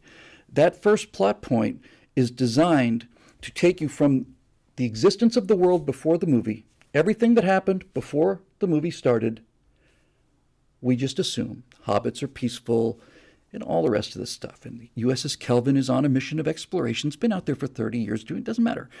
Everything that happens prior to page 27 is one world, and then at page 27 or so, you get your first plot point, and that spins you off into the direction it takes you into the movie. You can't start in the movie, because if you start in the movie, if you start at the beginning of Act 2, then you've got nothing to tell you about what happened before, and the entire purpose of a movie is to show change. Period. You can write that down. Movies are about things that change. Character changes from this. Luke Skywalker starts out, especially over the 3-movie arc, he's a callow, kind of selfish, whiny crybaby, but he's got guts, he's got some talent, but he's never used it. He's nothing but potential and energy. He's got courage, he's got heart, but he doesn't have anything else. And by the time you get to the end of the 3rd movie, he is so much different. He's so much more sophisticated, so much more controlled, so much more disciplined, that instead of him wanting to get there into a fighter plane and fight these guys, he's at the point where he just takes his sword and just throws it away. I don't need this. I don't need this anymore. That's a character arc. It's the classic character arc. It's the journey of the hero. We'll save that for later. So something has to happen at page 27 that turns the story around, and then the act break at the end of page, right around page 30, is you've just cleaned up the plot point. In other words, a meteor falls out of the sky. Okay? That's page 27. You've got 2 more pages to say, my God, that meteor falling out of the sky. I wonder if more meteors are coming. Do you think? Yeah. What do we do? Well, maybe we should drive to the observatory. Boom, you're out of Act 1. So that's what happens. Now, Act 2 is the heart of the movie. 30, 60, 30. In the 60 is where you basically tell your story. You have to introduce, you should probably have already introduced your protagonist in Act 1, but if not by then, you've got to get him in right at the beginning of Act 2. And Act 2 is where the actual action happens. Now, there's a difference between plot and theme. The plot is what happens. The theme is what you want people to feel. Why am I making this movie in the first place? Well, as Anne pointed out, now the reason to make the movie is to cash in on existing characters and make more money. That's why they're garbage. They're just garbage. All right? They're garbage because they're not about anything. They are stealing the valor of something that was about something, and they're trying to get you to come back and see it because you had such an incredible good time last time. You came to see it so many times, made $1 billion, and now they say, oh, we own this thing that made $1 billion. Let's make another version of it, but with very few exceptions, and I'm talking to you, aliens. The sequels are just junk because they're not taking any new risks. I don't want to deal about sequels right now. So in Act 2, you have to have the conflict. The protagonist has to meet the antagonist. And every time that the protagonist and the antagonist clash, the stakes have to be higher and higher and higher. If they're lower and lower and lower, you've lost everybody and there's no reason to be there. First time the protagonist and the antagonist meet, it's got to be over something relatively minor. When they meet the second time, it's got to be higher and higher and higher and higher. So that's a rule that has to be there. At the end of Act 2, right around page 57 or so, just before the end of Act 2, 87 or so. You're just before the page 90 act break between 2 and 3. Right before that point is the most important moment in the movie. That plot point at the second act, at the end of the second act, that's the one that's going to make the movie work or not work. You can be clumsy and awkward about getting the people into the story, but if you screw up this one, it's over. What happens at the end of Act 2, at the plot point at the end of Act 2 is your characters have to reach the darkness of their soul. They have to reach midnight. If you don't do that, then everything that happens in Act 3 is not going to work because there's no contrast. You have to be reduced to your lowest point so that if you want a happy ending, you've got something to compare it to. So you have conflict. Maybe we've got a great plan, or maybe we've got this. We're going to walk in there. We're going to do this. We're going to kick its ass. It's going to be nothing to a piece of cake. And then somebody dies, and then something doesn't happen, and then we run out of ammo. Whatever it is, all of a sudden, all of the confidence and all of the momentum that you've been building during Act 2 stops. And now you realize that the people that you are rooting for are boned. They're done. They've been fighting this fighting, and now, right when you think the actual climax is going to happen, you realize that we can't win this. There's no way to win this. Marusha says the mentor dies. That often is the case, right? In the Fellowship of the Ring, Gandalf dies at that plot point. We don't have Gandalf anymore. How are we going to do this? But it's true for everything. You have to enter the darkness. You have to enter midnight. It's like darkest before the dawn. You've got to be all the way down, because in 2 pages, you're going to be in Act 3. And once you get into Act 3, you've got to tie this whole thing up. And when you tie it up, if you want a happy ending, I mean a satisfying ending, which is what movies used to be exclusively back when we had a healthy country. And if you don't think these things are connected, you're wrong. When we had a healthy country, virtually every movie that ended on a happy ending, some version of a happy ending, because we want to come out of the movie theater feeling better than we did when we went in, not worse. And when everything changed in the 70s, everybody said, oh, happy endings, we've been making happy endings for 50 years. That's right. That's because they work. Oh, we don't want to be like that. We want to do something different. We want the good guy to die. We want the bad guys to win. Okay. All right. All right. Now you've taken the power of American movies and you've turned it into European cinema. Right? Great question from Ed Smith. What did I think of Rogue One? I thought Rogue One was by far the best of the Star Wars movies that came after the original trilogy.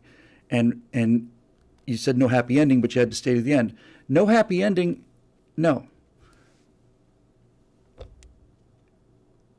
It's true that the characters you were with died, but it was a happy ending. It's a happy ending because they got the message out, and Leia says, with this, we can destroy. This is hope. So it's a happy ending. So anyway, back to this thing. So now you've got your people down so low that they have no chance to win. And that's when the sacrifice of a character or an action or something, the guy does something, the woman does something, whatever the case may be. In Aliens, my favorite movie, this is crystal clear, this moment. They are about to escape, right? Bishop is flying the second lander in. They've managed to hold off the aliens, right? It's been bloody. We lost all these other guys. But basically, the ship has landed on the landing pad, and they can just get the hell out of there. Game over. We win. In Alien, that second plot point happens. Aliens, that second plot point happens the instant that Newt goes down that chute and into the water. Once Newt goes down that chute into the water, all of the stuff that we've been fighting for this whole time, right? Once that's happened, all of that's out the window now. Before Newt falls down that chute, because there's an explosion, before that random act happens, we've won. We've taken our losses, but the ship's out there. Bishop's on his way. We're just getting the thing and fly away. Nuke it from orbit. It's the only way to be sure. But now Newt has fallen down this thing and disappeared in the water. And is she dead? No, they keep him alive. So now we got nothing. We've used up almost all of our ammunition. Most of our soldiers are dead. We got next to nothing left. We got a tracking beacon, and we got Ripley. And I don't think any one of those soldiers would have left, but certainly it's Ripley's decision, right? And Ripley is essentially, she didn't have to say it. You could come out and say it. Would have made it worse if she'd said it. You could have had Ripley say, you guys can go if you want to, but I'm staying here, I'm going down. They didn't say that because they didn't have to. And it's unnecessary. So now, what we thought was the ending of the film, we got away, hooray. Nope. That's that plot point at the end of the second act where now we realize we got no ammunition, the girl is gone, we don't know if she's alive, we don't know where she is, we've got essentially nothing. We could just run and get away with it, but we can't run because of who we are and who we've become. Remember, Ripley was just a navigator, now she's this kick-ass woman, and the reason it works is because we've watched her change. We've watched her, we've earned it. She's earned it. She's earned it. Right? This daughter, by the way, I cannot recommend this highly enough. You need to watch the extended cut of Aliens because it is so much clearer. In the extended cut, you don't get this in the original version. In the extended cut, the movie opens with Ripley waking up on Earth. She's been found. She's been in the Narcissus, the shuttle. She's been out there for 52 years or something. And she wakes up. How long have you been asleep? What do you mean? It's 52 years later. What? That's in the original. But in the extended version, and they should have kept this, in the extended version, we find out that Ripley wakes up and is recovered about 4 years after her daughter died at age 52 or whatever, 58. She had left a little girl when she got on Nostromo for the first mission, and now that she's come back, the daughter has died as an adult. She has abandoned her daughter. She never came home. As far as the daughter's concerned, mom never came home. So she's got this guilt. She's got this unfulfilled relationship with a daughter that she doesn't have anymore. She's got this sadness. She can't go back and change it. There's nothing she can do. So when Newt, and in the extended version, you watch Newt lose her parents too. Now you've got an orphan, and now you've got a mom. And that's what makes that combination so powerful. It's not just that Newt wants a mother figure. It's like Ripley needs a daughter. She was expecting, when she got on Nostromo in the beginning of the first movie, she basically said, I'll be gone for 6 months or whatever, and I'll be back, and then we'll go to Disneyland. But she never came back. So the daughter lived and died alone, and she's got this guilt on her head. Okay, so now we've got a motive. Now we know why Ripley's going to go down into this living hell. And that's what it is, by the way. It's hell. And that's not an accident either. It's not upstairs. It's not on the same level. It's down. You go down and down and down. And you have an elevator that takes you straight to hell. And then once you get to hell, what do you see? Fire, flashing red lights, darkness, all kinds of weird stuff on the wall, monsters. It's hell. She's gone into hell to save her daughter. Vicariously. That's why she does it. Okay? So now she's in hell. And her weapon in hell is fire, and she uses the fire. Edward Smith only on the extended version. The extended version is the only one that sets up the missing daughter thing, right? There's a lot of other cool stuff in there anyway. Always watch the extended version if you can. So now she goes down there, and through her courage and her persistence and her grit, she manages to go into hell like Orpheus and pull this girl out of the depths of hell and go back up. And she sees what happens to the people who failed. In the extended cut of the original one, there's Dallas, and there's Brett. Brett is turned into pulp at this point. Kill me.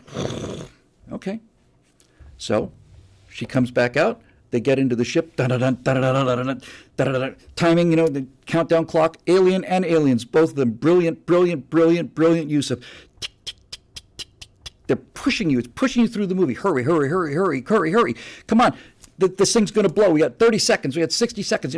10, 9. It's like, is she going to get the suit on? Is she going to launch the shuttle in the first one and get out of the blast zone on the second one? Are they going to get out of the blast zone? I don't know. We're going to find out. 3, 2, 1, boom. And you think, oh,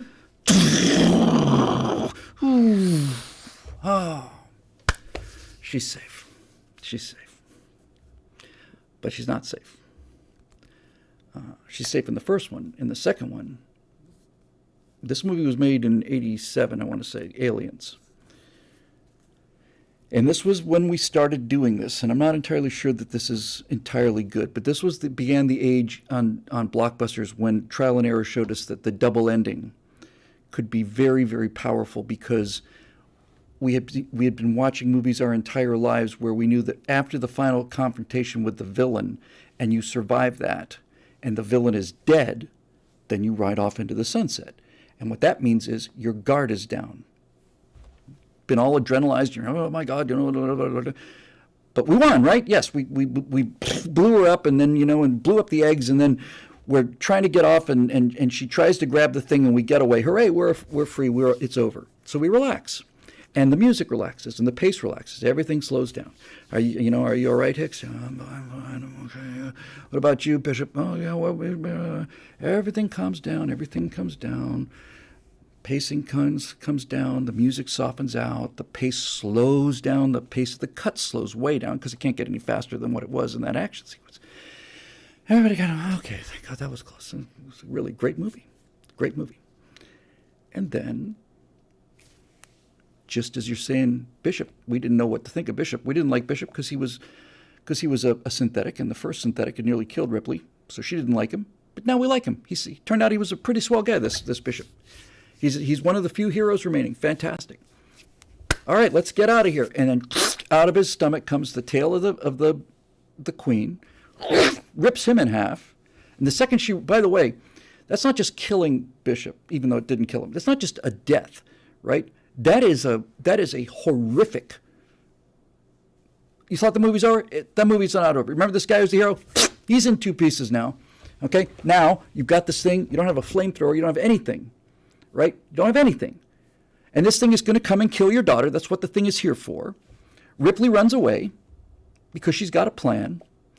And when that door opens and they pay off the power lifter, that's one of those few moments in movie history where I can clearly remember being in a theater and hearing people cheer out loud. Just cheer, not even applaud, just this visceral sound. They're not even thinking of it. When that door went up and the queen is out there pulling the things out, just about to kill Newt after all of this, and that door goes up and you see the flashing yellow lights, and there's this she's like a transformer, what? And then you get away from her, you bitch. That line is so brilliant because you've got a female protagonist and a female antagonist, and she is using the language of a mother against another mother who's just lost her kids, trying to kill her kid. It's magnificent. Get away from her, you bitch. And the crowd just goes nuts. That's real writing.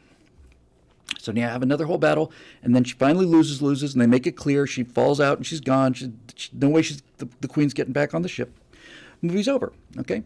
But if that movie hadn't had that dark night, if that movie hadn't had the moment where Ripley says, well, I'll take some of the soldiers down there with me, because these guys are kick-ass professional fighters, right? I'm a navigator. I didn't want to come here anyway, right? They promised me that I'd have troops to protect me. They told me they're going to kill these things, nuke it from orbit. So we'll take some of the soldiers. Well, the soldiers are all dead except for this one guy who's been the best of them, and he can't fight anymore. He can't fight. He's out of the game. He's not out of the game because he's a coward. He's not out. He's the opposite of the coward. The reason that this thing works so well is because the script set it up so that when the woman has to step up and be the superhero, the action hero, she wasn't the action hero because everybody else around her was crummy. She was the action hero because everyone around her was great. They're just out of great guys. Hicks is there. Hicks would have gone, certainly would have gone with her, but he probably would have gone by himself. Hicks probably would have said, you stay here. I've got the tracker. I can move faster without you. That's what he would have done because Hicks is a man. He's a genuine hero. He's a man. And you care about him. And when he's taken out of the fight, because of his success in the fight, he gets acid sprayed all over him. When Hicks is out of the fight, they had to tranquilize him, by the way, because if they hadn't given him the painkiller, knowing enough about Hicks, who I've just spent, 90 minutes with maybe? He's so well written that after 90 minutes of being with this guy, I can already tell you that if Hicks was not given the painkiller, Hicks would have gone down there by himself and dealt with the pain to get that girl out. That's the kind of guy he was. So they have to take Hicks out of the picture. And that leaves Ripley. And that's why it works. And that's why she's a brilliant character. She's not just a brilliant female character. She's a brilliant, greatly, perfectly written character. She's terrific. She's fantastic. Sigourney Weaver nailed it. Got exactly the right combination of normalcy and fear and reluctance, and at the same time that kind of hidden toughness. And that hidden toughness is hidden in the beginning. That's because something changes. That's why it's a movie. And Reese was out of the fight. Hicks. So there she goes, right? So there it is. If it turned out that you had the final battle before losing Hicks and before losing Hudson and all the rest of them in that massacre that takes place in the building, if you had these guys fight the Queen for a final battle and you still had 5 or 6 soldiers left, it wouldn't be the Dark Night of the Soul. It'd be another action scene. But after you've just had your butt kicked back there when they come in over the ceilings, right? You've lost certainly Hicks, Vasquez, and Gorman. I think that's it. So you've lost most of your people. The traitor is gone. So that antagonist is out of the way. 2 antagonists. One is always on the outside, invisible. The always on the inside, causing more danger. It's just a perfectly written story, right? So that's a screenplay structure. So now, how do we deal with that in terms of the Frank Luke story? Aha.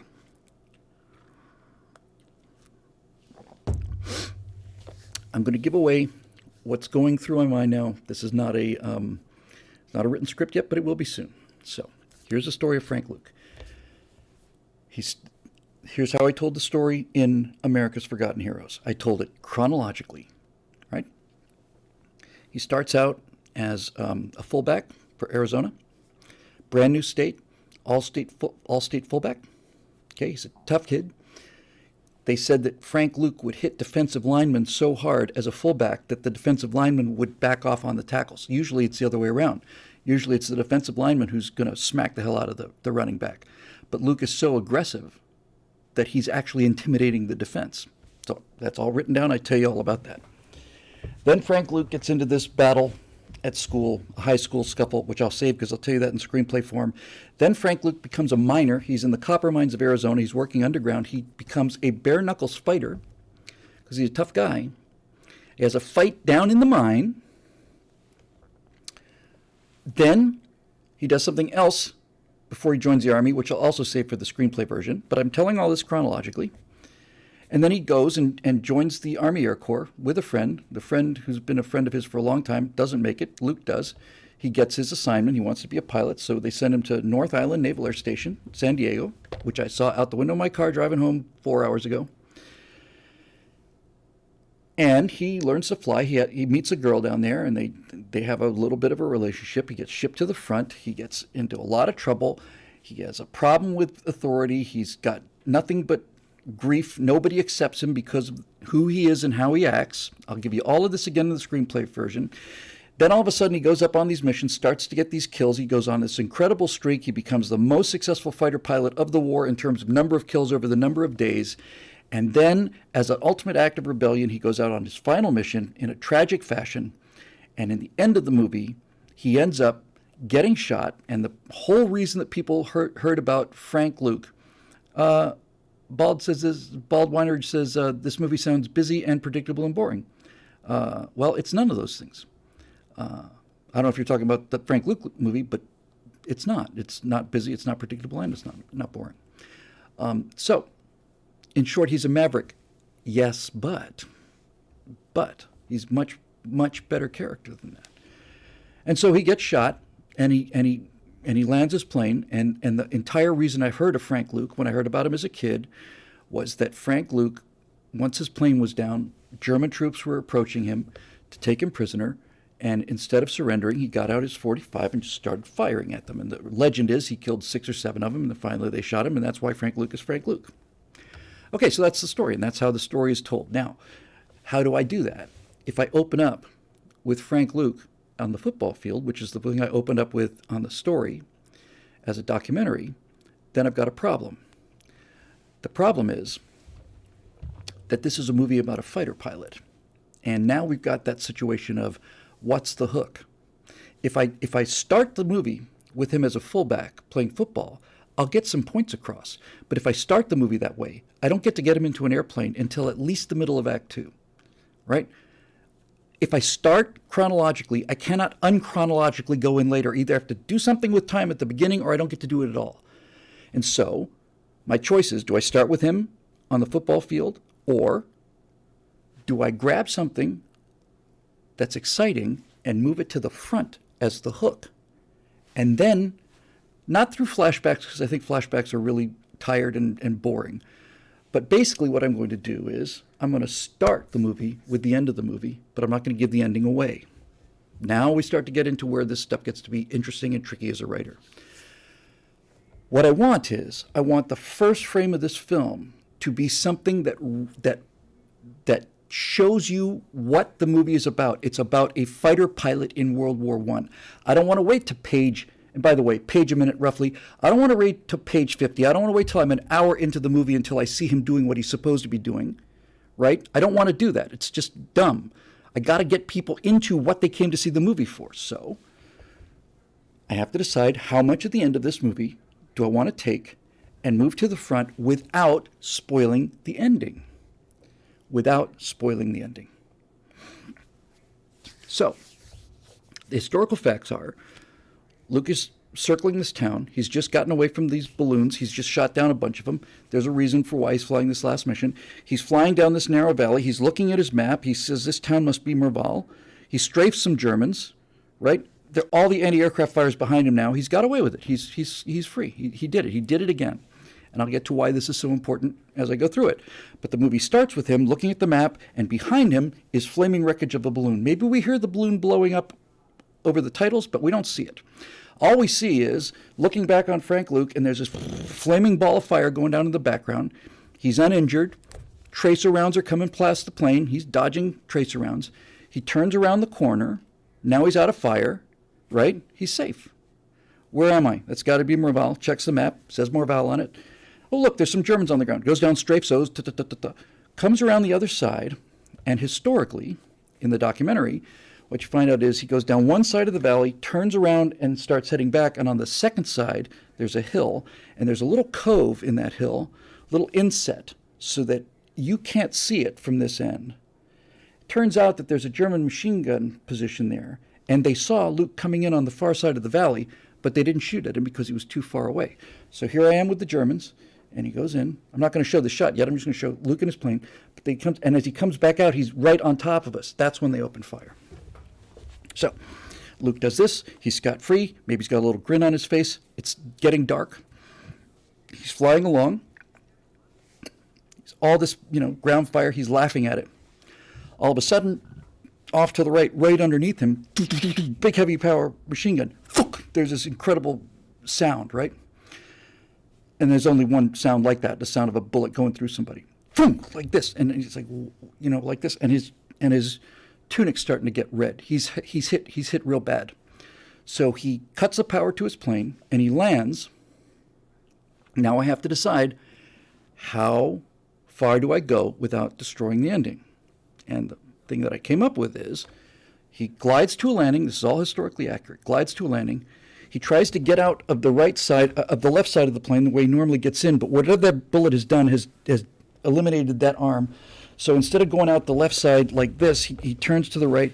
He puts his butt up on the edge of the canopy rail, and he falls over backwards like a scuba diver going into the water. I've done that a few times too. He falls off the side of his thing. He's got a big wound. We don't know how serious it is. He's on the edge of this thing. We can hear gunfire. And he falls over backwards, and just as he hits the mud like this, there's that thud sound. And on that thud, I cut to him as a football freshman, not as a freshman, as a football junior. On that impact, it's not the impact of him against the mud, it's the impact of his helmet against a defensive end or a linebacker or something, knocking him on his ass and running for the touchdown. Now I've done it. Now I've shown enough of this stuff to hook people. Holy crap, is he okay? We know he's shot. We don't know he's dead. What happens? Is he all right? Well, you'll find out at the end of the movie. And you've got this jump cut that basically connects the two. It's an impact. So that impact at the end of the movie and the impact for the beginning of the movie, I don't know what the title's going to be yet, Marisha,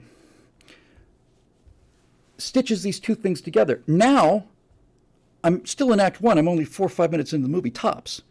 But I've already shown you a balloon bursting in the background, but I haven't given away how dramatically exciting it is to shoot down the balloon. I've just shown that he shot one down.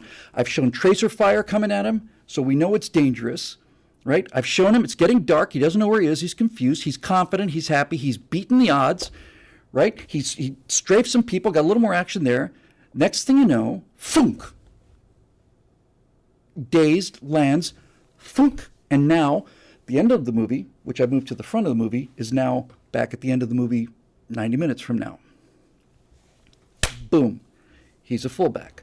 So you see him, you don't hear him, you see him, he's kind of a little guy really, in the backfield, he's a fullback, and you see him hit this guy, then they go back to the huddle, he hits him again, runs for a touchdown, a couple scenes of the football thing, and the coaches are just kind of looking at each other. They're not going to say anything because they don't have to. It's like our fullback, our junior fullback is knocking over their linebackers. That's who he is. He's a battering ram. There's nothing subtle about him. He's not a fancy runner. And this is something you can show people. He gets the ball. Does he? No. He finds the straightest distance to the goal line, shortest distance to the line, and he runs that way. And if anybody tries to tackle him, he pushes them down. That one scene. So you got the thud on the ground. You cut to the thud of the first impact. Knocks the guy down. He runs the ball 5-6 yards. Gets tackled. Goes into the huddle again. First down. Right. In that first scene, I've made the joint connection with the impact. The second scene, I've shown that he is this guy. He's the guy. He doesn't have any subtlety. He doesn't have any. That's the word I'm looking for. He doesn't use any weapons or tools. He's not a skillful runner. He's just all spirit. He's all will. He's will. He's willpower personified, rather. Knocks this guy down. Okay.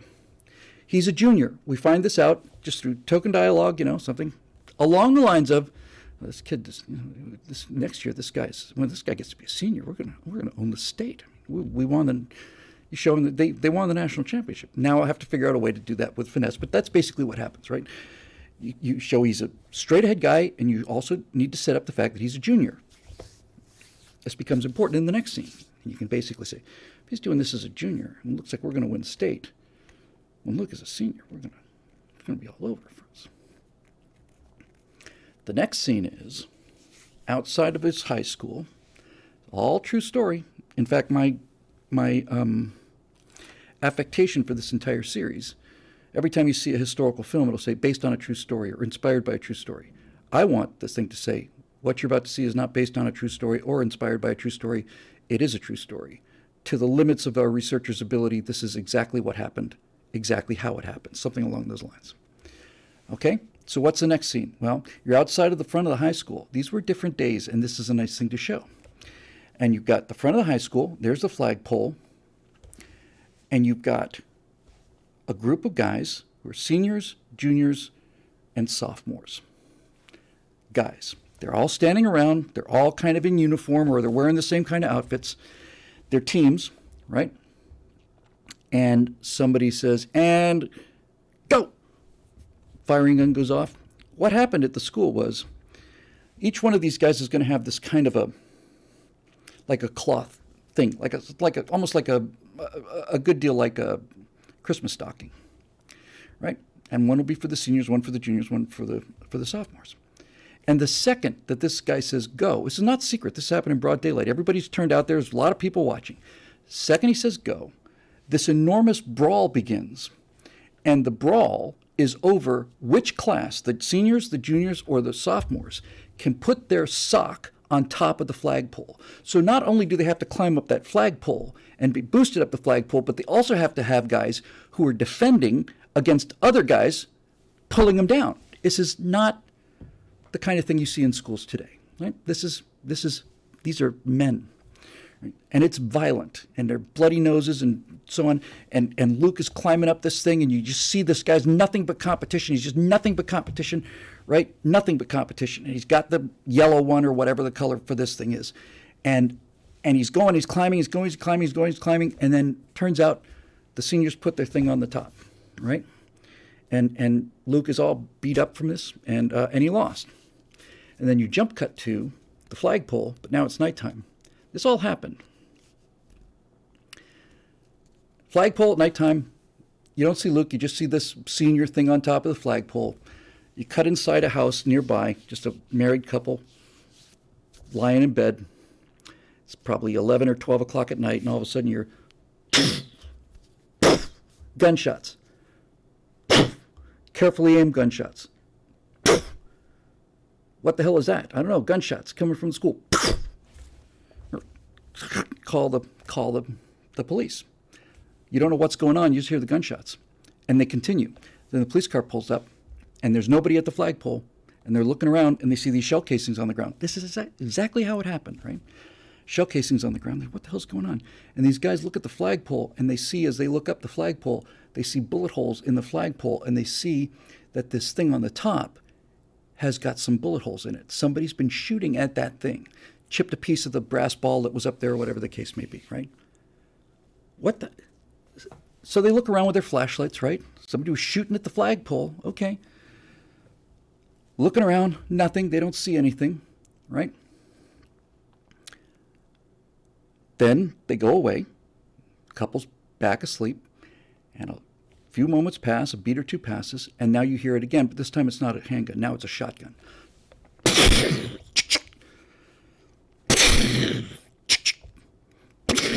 Cops turn around and come back. Whole top of the flagpole is blown away. There's just a thread of what used to be there, right? And I don't think I'm even going to show Frank Luke.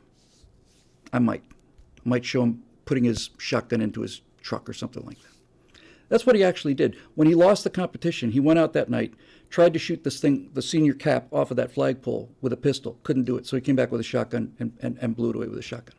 Now we know a lot about this guy, right? We know that he's a competitive machine, that there's nothing that this guy doesn't take competitively. We know he's not afraid to break the law. He's not afraid to wake people up. He doesn't give a damn. He just plain cannot bear the thought of this thing flying over that flagpole, that he has to go to school tomorrow and walk under this symbol of his failure. He just won't do it. So I'm going to compress time now, obviously.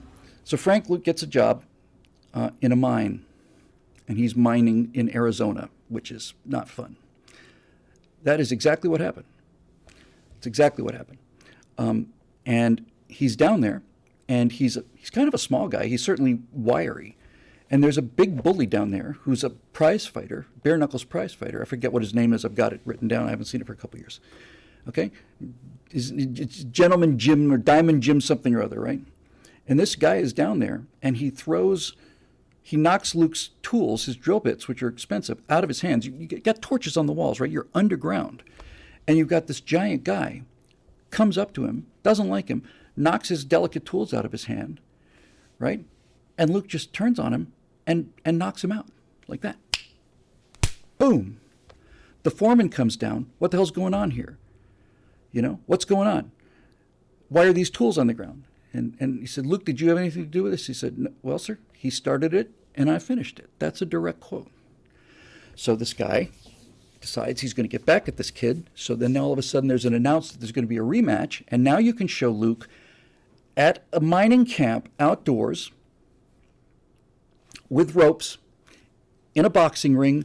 You are not in Madison Square Garden. You are out in the middle of the Arizona desert with a bunch of maybe 100 miners watching a bare knuckle fight for their entertainment, but everybody's there and there's money on this thing. And that guy's been spending the last couple days saying how he's going to kill Luke. He's just going to beat him to death, that kind of thing. Ding, ding, the bell starts. They both walk towards the center of the room. This guy throws one punch, Luke ducks it, and then knocks him out again. And he wins this big pot of money. Okay. So he goes on to become a prize fighter as a miner, bare knuckles, no limit. You know, you're going to fight for 50 rounds. It's what it takes. And here's the first point in Luke's life where I began to realize that this guy was not just what he looked like he was. So he's got some money now. He doesn't want to stay a miner. There's not much future in it, but he has a little bit of cash. And he's trying to decide what to do. He doesn't have many friends, but he does have some people who he talks to. And they say, okay, well, we've got a bunch of, we got 200 males out here, 200 men out here. We could open up a brothel. He says, yeah, we could do that. He's not above that. It might be tough to get the alcohol or whatever. Oh, okay, he's thinking about it. And what he ends up doing is, we'll jump cut to this too, what he did in real life was that Frank Luke, this bare knuckle guy, this fullback that used to knock linebackers down, opens, are you ready for this? He doesn't open a bar and he doesn't open a brothel. He opens a dancing school. He opens a dancing school. And the reason he opens the dancing school is because you've got these 100 or 200 miners who would like to have wives someday. Arizona's just been a state 2 years earlier or something like that. And the miners know that in order to get a wife, it would be helpful if they knew how to dance. And they want to be married. They don't care to who, they just want to be married. So Luke is aware of this. He hears this kind of conversation. And so he opens a dancing school. And he dances, not jitterbugging, not disco dancing. He has his arm around these scruffy, huge, filthy miners and is teaching them to dance. And he would put on a dress to do it. And nobody's going to say to Frank Luke, oh, you're wearing a dress, huh? A little light in the loafers, huh? No one's going to say that to him because they've seen what he's already done in the mine. The fact that this guy decided to open a dancing school and was so far beyond the machismo that he was not only willing to be seen dancing as the female, but he was willing to be seen dancing as the female in a dress, that's the Act One turn point. That's where it's like, what? Okay, so he joins the military, gets trained at North Island. He meets this girl. She's a real sweet girl, very religious family. Luke meets her in church. He's not home. He's away from home. He's in San Diego, from Arizona. He's standing out there. I know one would call him a queer, is right, Eric. So he's at church. That alone today, in today's market, in today's society, the fact that this guy who was a bare-knuckle boxer is sitting in church, I think it was Christmas Eve, in his uniform, that is a statement. And he's watching the church service, and the church service is going on, and he's not there he's there because it's church. And he looks, and he sees that playing the organ is this 16-year-old girl. I think he was 18. And he can't take his eyes off her. And she's playing and she's busy. He's in the back of the church someplace. She's playing the organ. She's just gorgeous. And he just can't take his eyes off of her. And then the church service ends and he gets up and, pulls the tunic down, makes sure his hat's on straight, his cover, I guess, walks up to the front of the room. This woman has gone over to her mother, right?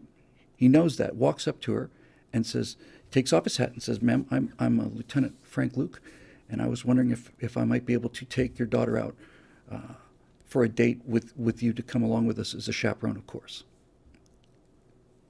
Who's going to say no to that? It's impossible to say no to that. Right? Straightforward, straight up, honest, direct, bold, but respectful. Already, you know what you need to know about this guy. So the mother says, "Well, we're going to have Christmas dinner tomorrow. Do you want to come over?" He says, "That'd be very nice, thank you." So he goes over, has dinner with the family, and then, I'm not a big fan of montages. It's certainly not going to be a long montage, but basically, every time he gets off duty, he goes over to this house, and he and the family go for a drive around San Diego in the car. They just go for drives. And he's a good kid, you see. He's a tough kid, but he's a good kid. He's respectful. And he and the girl probably sneak off, and maybe they hold hands, and maybe they kiss or something, but that's about it. And here's where it gets interesting, too. So Luke is on. Chris Pratt would be great. Chris Pratt is too old and too big. I don't know about who yet. Probably be an unknown with a pretty well-known supporting cast. But anyway, what happened was Frank Luke goes up. He's fearless. He gets his basic flight training, and then every time that Luke has got the airplane to go up in solo to practice, what he does is he flies over to this woman's house, to this girl's house, right? Circles the house low. And when she comes out, because she's expecting him, right? Looks like I'm going to have an airplane at 10 o'clock in the morning, right? He's blonde, and he's got a very hawk-like face, very Barry Pepper. Young Barry Pepper would be perfect. He's too old for that now, but young Barry Pepper, perfect. "Hello. Hey, we've got a rating party here. I'm telling the story of a screenplay I'm writing or going to write about Frank Luke, which is the World War I flying ace. So I'm trying to explain how screenwriting works here for all of our new people here in Twitch. So we're talking about screenwriting. So anyway, I'm not going to go backwards. Hi, everybody. So Frank Luke has got his little trainer. It's a Jenny. It's a kite, right? He's got his Jenny. But what he would do is, instead of going up and practicing over North Island, we see in a previous scene, he's got an instructor in the back, and he says, "All right, that's good. Now just do a 30-degree bank and just turn 90 degrees," and he'll overturn it and all the rest of it. So anyway, when he gets the airplane, he goes over to his girlfriend's house, circles until she comes out, and when she comes out into her backyard, he starts showing off. He starts doing loops, and he starts doing Immelmans, and he starts doing hammerhead turns. He's doing all this stuff. He hasn't been trained on how to do this. He's doing it because he's got guts. He's a fearless guy, and he's just showing off for the girl. That's who he was. This is a true story. Frank Luke is a real guy. So his training time, while everybody else is doing their little maneuvers out there over North Island, Luke is over there, and he's learning how to fly aerobatics that will save his life. And the reason he's doing it is because he wants to impress this girl. He's just plain showing off. And so you begin to realize as you watch this girl on the ground, and she later said that her heart would just stop. He would just come out of this loop so low, and she was sure he was going to hit the ground. But he simply knew the airplane. He was a natural pilot from the beginning, and he was showing off for the girl. So over the course of several months of training here, what ends up happening is the actual end result is all of these guys in that class of pilots come out of there as inexperienced rookie pilots with just enough information to know how to get the plane up, turn around, and come back and land. But by the time Luke is ready to even start the war, he's already got 5-10 hours of advanced aerobatic training, which he did for himself to show off for the girl. That's what actually happened. That's good. That's cool. The girl meets him at the station. He's getting on the train. He's going off to war. He's got his uniform on. Mom is there. He's been nice to the family. Luke writes a letter home to his mother, and this is pretty much verbatim quote, and he says, "Hey, Mom, I met a really sweet girl here. She sure is real nice. She sure seems like the kind of person I'd like to spend some time with. We're having a lot of fun." So here's this guy who we already know is this murderous killing machine, right? Bare knuckle fighter. But he opened a dance hall, and now he's He's showing off for this girl, but he's not disrespectful. He spends time with the mom. Mom adores him. Daughter adores him. Right? He's a complex guy. He's complex. You don't have to say he's complex. You just look at these behaviors and think, that's odd. That's a strange thing for a guy to be doing like that. So he gets on the train. You got a platform, right? And typical story. There's the girl. She's crying. He says, when I come back, we'll get married. Mom is there. She's crying. He says, I'll be back soon. We're going to go kick Kaiser Bill's ass. Doesn't say that because that would be disrespectful, but basically he gets on the train pulls out of the station. The young woman, the 16-year-old girl, is looking at him, looking at the train disappears, and she'll never see him again. But she will appear again. So that's the end of Act 1, right? Act 1 should be a mini movie. That's a movie. That's a complete movie. You could end it there and you'd have a 30-minute movie. But I'm not ending it there. Him going off to war is the plot point at the end of Act 1. This is where his life changes. Everything we've seen before has been about a young man until that train leaves the station. When the train leaves the station, it's not just a guy. Now it's Frank Luke, the Arizona balloon buster. Right? So he gets to Maryland or something like that, or Baltimore or something, sits on the dock there for weeks. They take a transport over to France. They spend a lot of time in France and so on. Luke goes up for his first air-to-air combat instruction lesson. He's learned how to fly back at North Island like all the rest of these pilots. There's tons of them. Including, by the way, including in this batch, is the only one in the entire crew who's actually famous. There's a famous guy along, and it's not Frank Luke. Frank Luke is very taciturn, keeps to himself, very quiet guy. But this other guy's just nothing but smiles, beaming all the time. He's a former race car driver. He was John Pershing's, before he went to the war, he was a race car driver. He's a pretty famous race car driver, like a NASCAR driver today. And he gets over there to Germany, and he becomes, because he's a famous racer, he becomes a personal chauffeur for Blackjack Pershing. Becomes Pershing's driver. He becomes the chauffeur of the head American in the war. But he decides he wants to fly. So he meets Luke, and he meets the rest of these guys, and Luke's just a guy. This is Eddie frickin' Rickenbacker, right? Eddie frickin' Rickenbacker is in our squadron. Well, 2 or 3 squadrons in the field. He's on the same field, though. Eddie Rickenbacker. The Eddie Rickenbacker. Everybody loves him. There's not a picture of Eddie Rickenbacker taken at the war, before the war, after the war, where he doesn't have this big, big smile on his face. He's gregarious, he's open, he's famous, everybody loves him, everybody wants to be around him. He's the absolute antithesis of Frank Luke, which is great. So Luke goes up for his first combat lesson. First time he's going to learn combat maneuvers with a Canadian instructor who's been in the war, was an ace in the war, and is now out of the war. He's teaching people how to play, how to fight. Okay? So they go up in 2 separate airplanes, Newports. Pretty fragile planes, actually. They're all fragile, but the Newports, I think Newport 17s in this case, obsolete now, so they're using them as trainers for the new American pilots. So this guy goes up with Luke. He says, all right, we're going to go on the ground before they're walking out. They're stepping out to the planes. We're going to do some basic maneuvers, all right? Then we're going to break up, and then I'm going to get on your tail, and your job will be to see if you can shake me off. Got it? Yes, sir. That's all he says. Start the planes, off they go. They're up there in the sky. Guy looks over. There's Luke on his wing, and he's looking around, clear in the sky. Turns over to look at Luke again to say, let's start this thing, and he's gone. The plane's gone. He's not there anymore.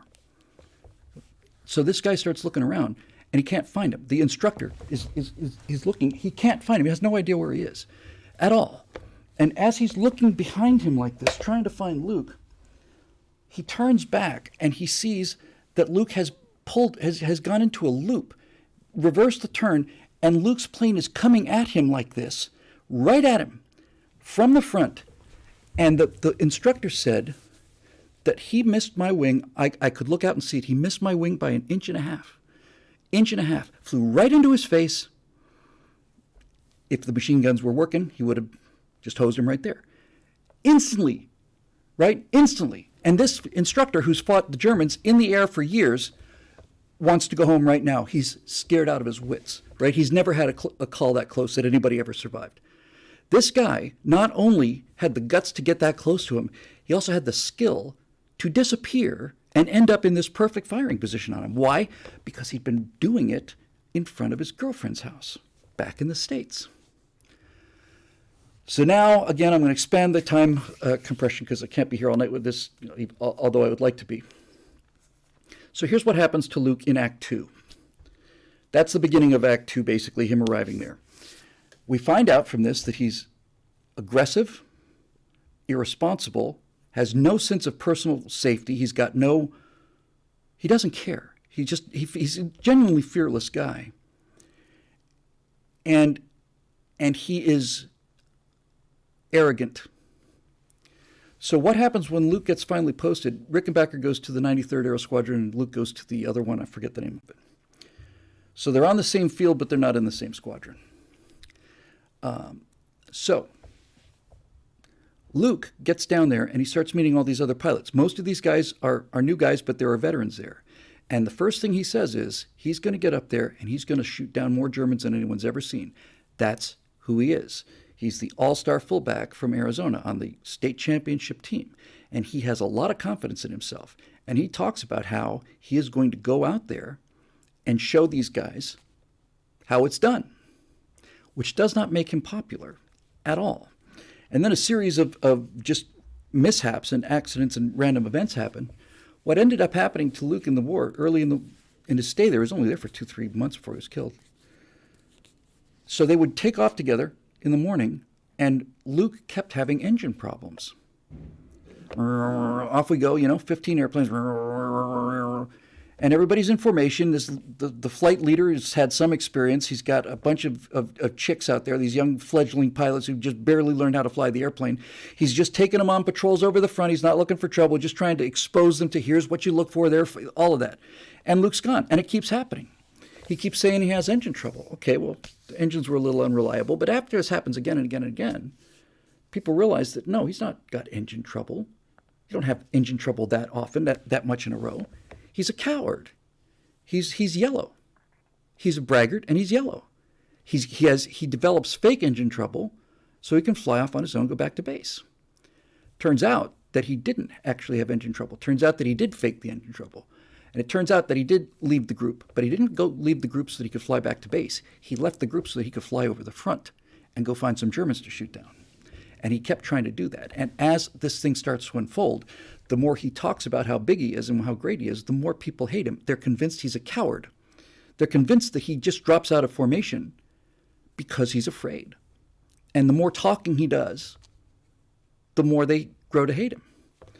Eventually, he manages to shoot down a German plane behind enemy lines. Virtually all of the air combat happened over German lines. And he finally shoots down a guy, and Luke comes back, and he's euphoric. I told you I'd do it. First time I actually got to see a German airplane, I shot him down. What do you think about that? What do you think about that? I saw him, and I shot him down. He's a Fokker D7, best plane of the war. Finished him in 30 seconds, nothing to it. Okay, everybody thinks he's lying. Everybody thinks that he's just BSing. So Luke is waiting for the confirmation to come in from people who saw the thing, waiting for the confirmation of the kill, and the confirmation never comes. That happened all the time. You shoot somebody down, they go into the mud. There's no way to tell. There are no cameras on the planes. So now people hate him even more because now they're convinced that he's not only been lying about going up there and bragging about it, but now he's actually lying about the one thing that is sacred to fighter pilots, and that's your score. He's not only a coward and a braggart, now he's a coward and a braggart and a cheat. He's claiming he shot down a plane. There's no confirmation of this. We see because we're telling a movie, because we're showing, we can show him shoot him down so the audience knows it really happened, but the audience also knows that it really happened because they saw it, but they also know why these guys think that it didn't. So he becomes the pariah, right? He becomes the pariah. Everybody hates him. Everybody hates him. And he becomes more and more and more isolated and more quiet. And then he gets a chance to go up there, and it's foggy, pretty heavy fog, and the whole squadron goes up again, and once again, Luke does the same thing. Looks like I've got engine trouble. Breaks away from the formation because he doesn't want to fly with these other 12 guys and do nothing. He wants to go out there and fight. So he flies away. The flight goes on. The commander of the base is getting more and more angry with him. Really starting to had enough of this kid. And we're still in the early part of Act 2. So what Luke does is he sees an American balloon, right? We have balloons, they have balloons. Americans are just about to launch their first offensive. We're just entering the war in the last year of the war, really getting our feet underneath us in early 1918. And Luke sees a line of the fog's real heavy, but he sees an American balloon in a field, so he lands. Lands next to the American balloon, walks over to the American hut where they're talking on the radio, on the telephone up to the guys upstairs in the balloon. These guys both testify to this. And they sit, and he says, hey, this is a Lieutenant Luke. Listen, have you guys seen any signs of enemy balloons? I can't see anything out here. It's pea soup. And the guy up in the balloon said, yeah. Before it really started to, fog over, we saw 2 German balloons. They're at about 135 degrees, somewhere around there. Fly 135 degree, heading about 2 miles, 3 miles. Once you're over the front, that's where they were when we saw them last. The fog has come in, and I don't know what else to tell you. Thanks a lot. Hangs up the phone, gets in the plane, takes off, starts flying 135 degrees. These 2 guys in the balloon, these 2 Americans, are watching this plane. Fog's starting to thin now. They're watching this plane flying towards this balloon, and as the sky continues to clear, they can see the anti-aircraft explosions around him are literally making his plane just jump. It just jump. He's flying through that kind of flak, and then they're watching, and the next thing you know. So why did he go after a balloon?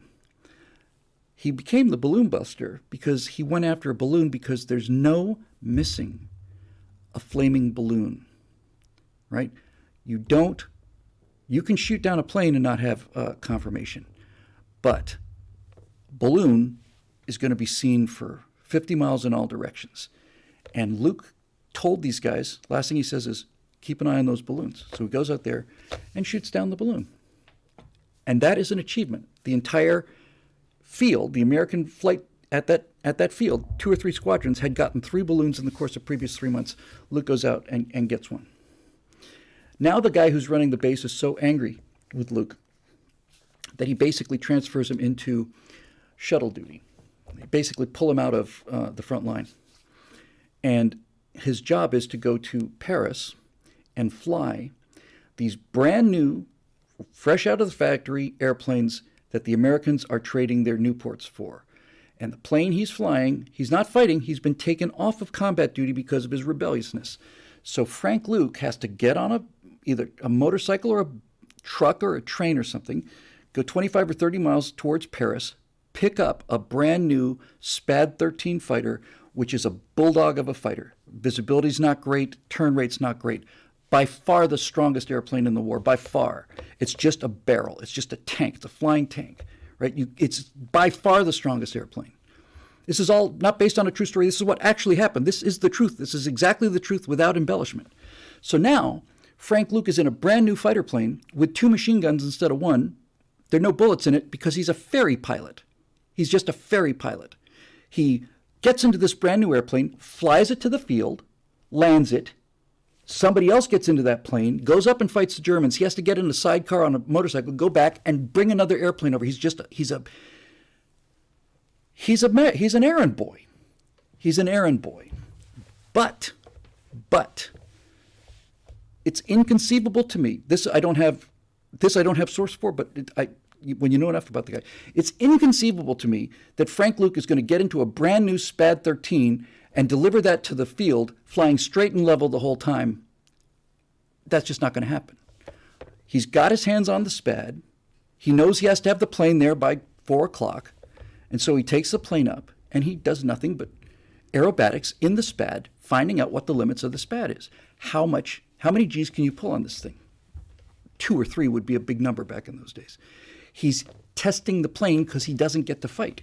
The reason he's been isolated is because he wants to fight. He's a winner. He's been the state champion fullback. He wants to fight. And he goes off on his own to fight, and everybody accuses him of being a coward, a braggart, and a liar, and all the rest of it. So finally, after this, you see him getting the hang of this monster of an airplane. And then they put him back into active duty, and Luke starts his streak. He shoots down an observation plane. This is verified. That he goes up and he gets 2 top fighter airplanes. That's verified. And all of a sudden, this guy's starting to actually deliver on the goods. and he goes after more balloons, and he gets another 2 or 3. Now he's gotten 3 or 4 balloons. He's been in this streak for 4 or 5 days. He's already gotten more balloons than the 2 squadrons on the field had during their entire stay here. Him personally. And somewhere in this mix, I don't remember exactly where. I don't remember. Maybe I got it backwards. It's pointing out that in America's Forgotten Heroes, he did the shuttle stuff first. That's possible. I might have gotten out of sequence. If it's true, it doesn't matter. You get the idea, right? So anyway, he starts to do what he's doing. Now, the American offensive is going to begin. I think it was the St. Mihiel salient. It's going to be the first all-American offensive of the war, right? All offensive. It's going to be just the Americans. They're going to attack a position that the Germans have held against the French for 4 years. Pershing is in command. Pershing, throughout the war, has said, I'm not going to parcel out American troops to get killed in British and French units. We're going to fight as a national army. The French say, okay, here's this little out-of-the-way thing that's been, we haven't been able to crack in 4 years, and you won't be able to crack it either. So go ahead and break your teeth against that. Then when we'll take whoever survives and we'll put you to some use somewhere else. So Luke is going to be part of air cover for that offensive.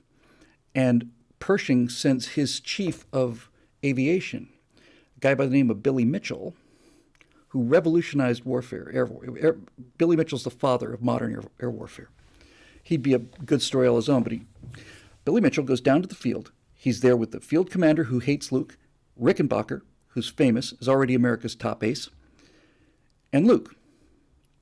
And they're talking about this offensive. And off in the distance, they can see these strings of these German sausages, these German balloons. There's 6 or 7 of them out there. Right?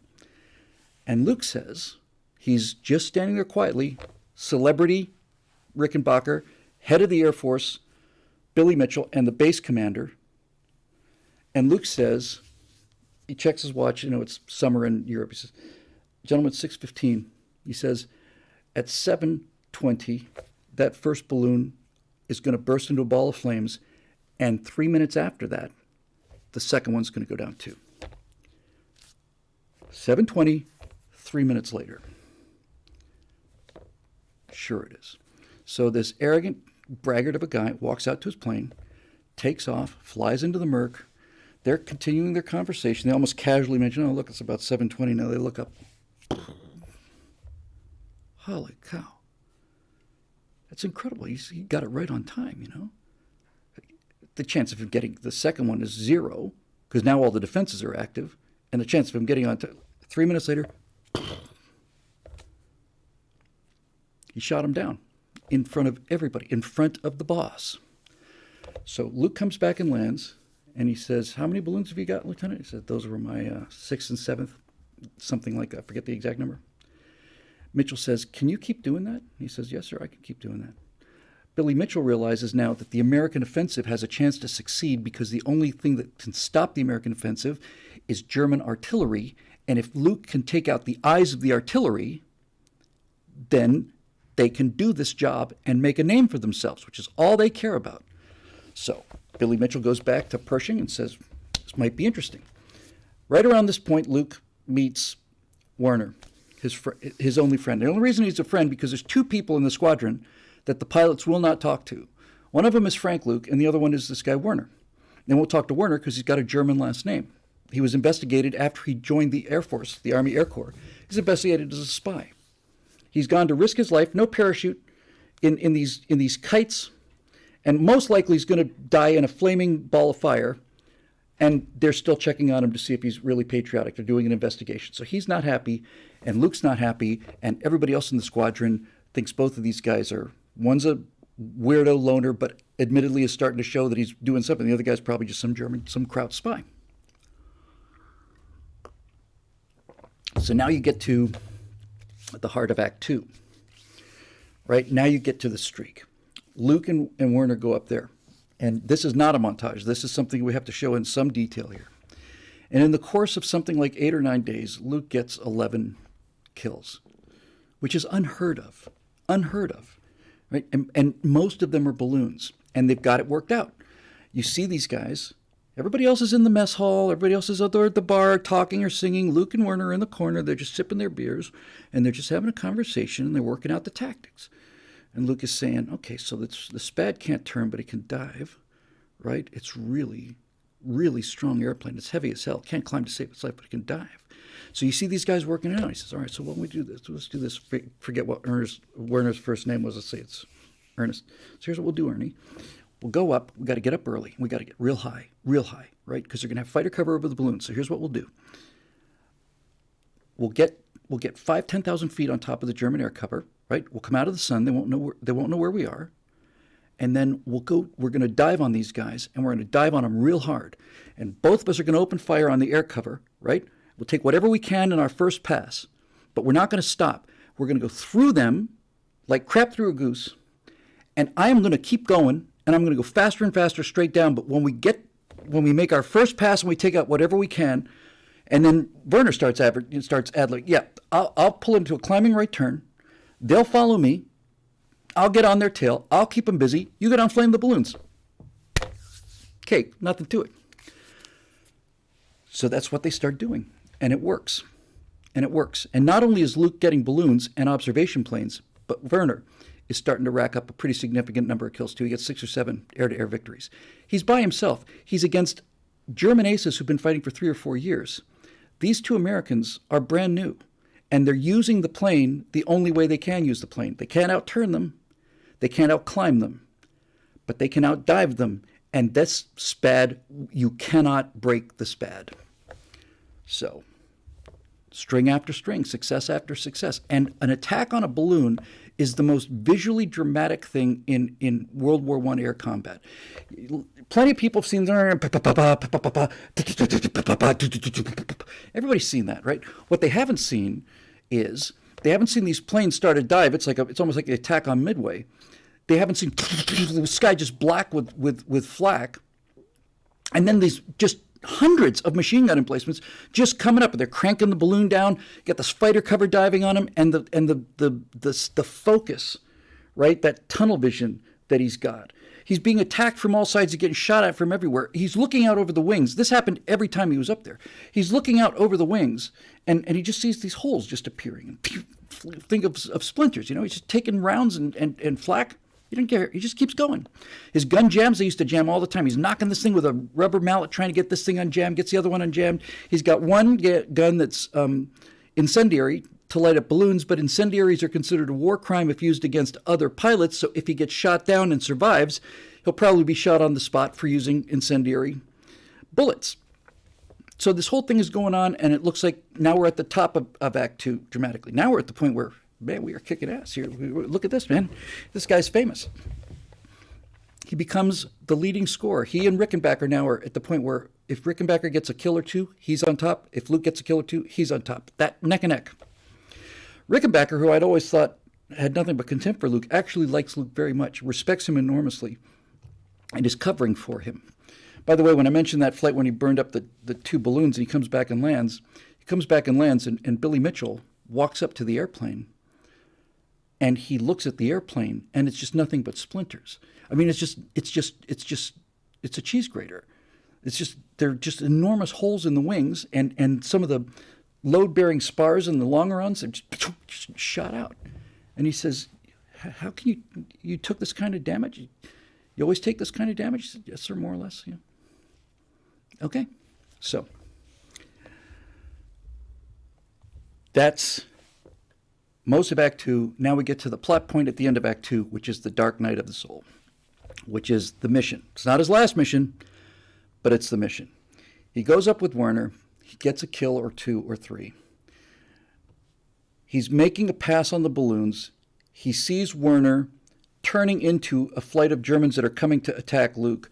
Werner turns into the Germans. There's a bunch of gunfire. Luke doesn't stay with it. He can't. He's diving. Just think about how visually dramatic that is, right? And the sound of it.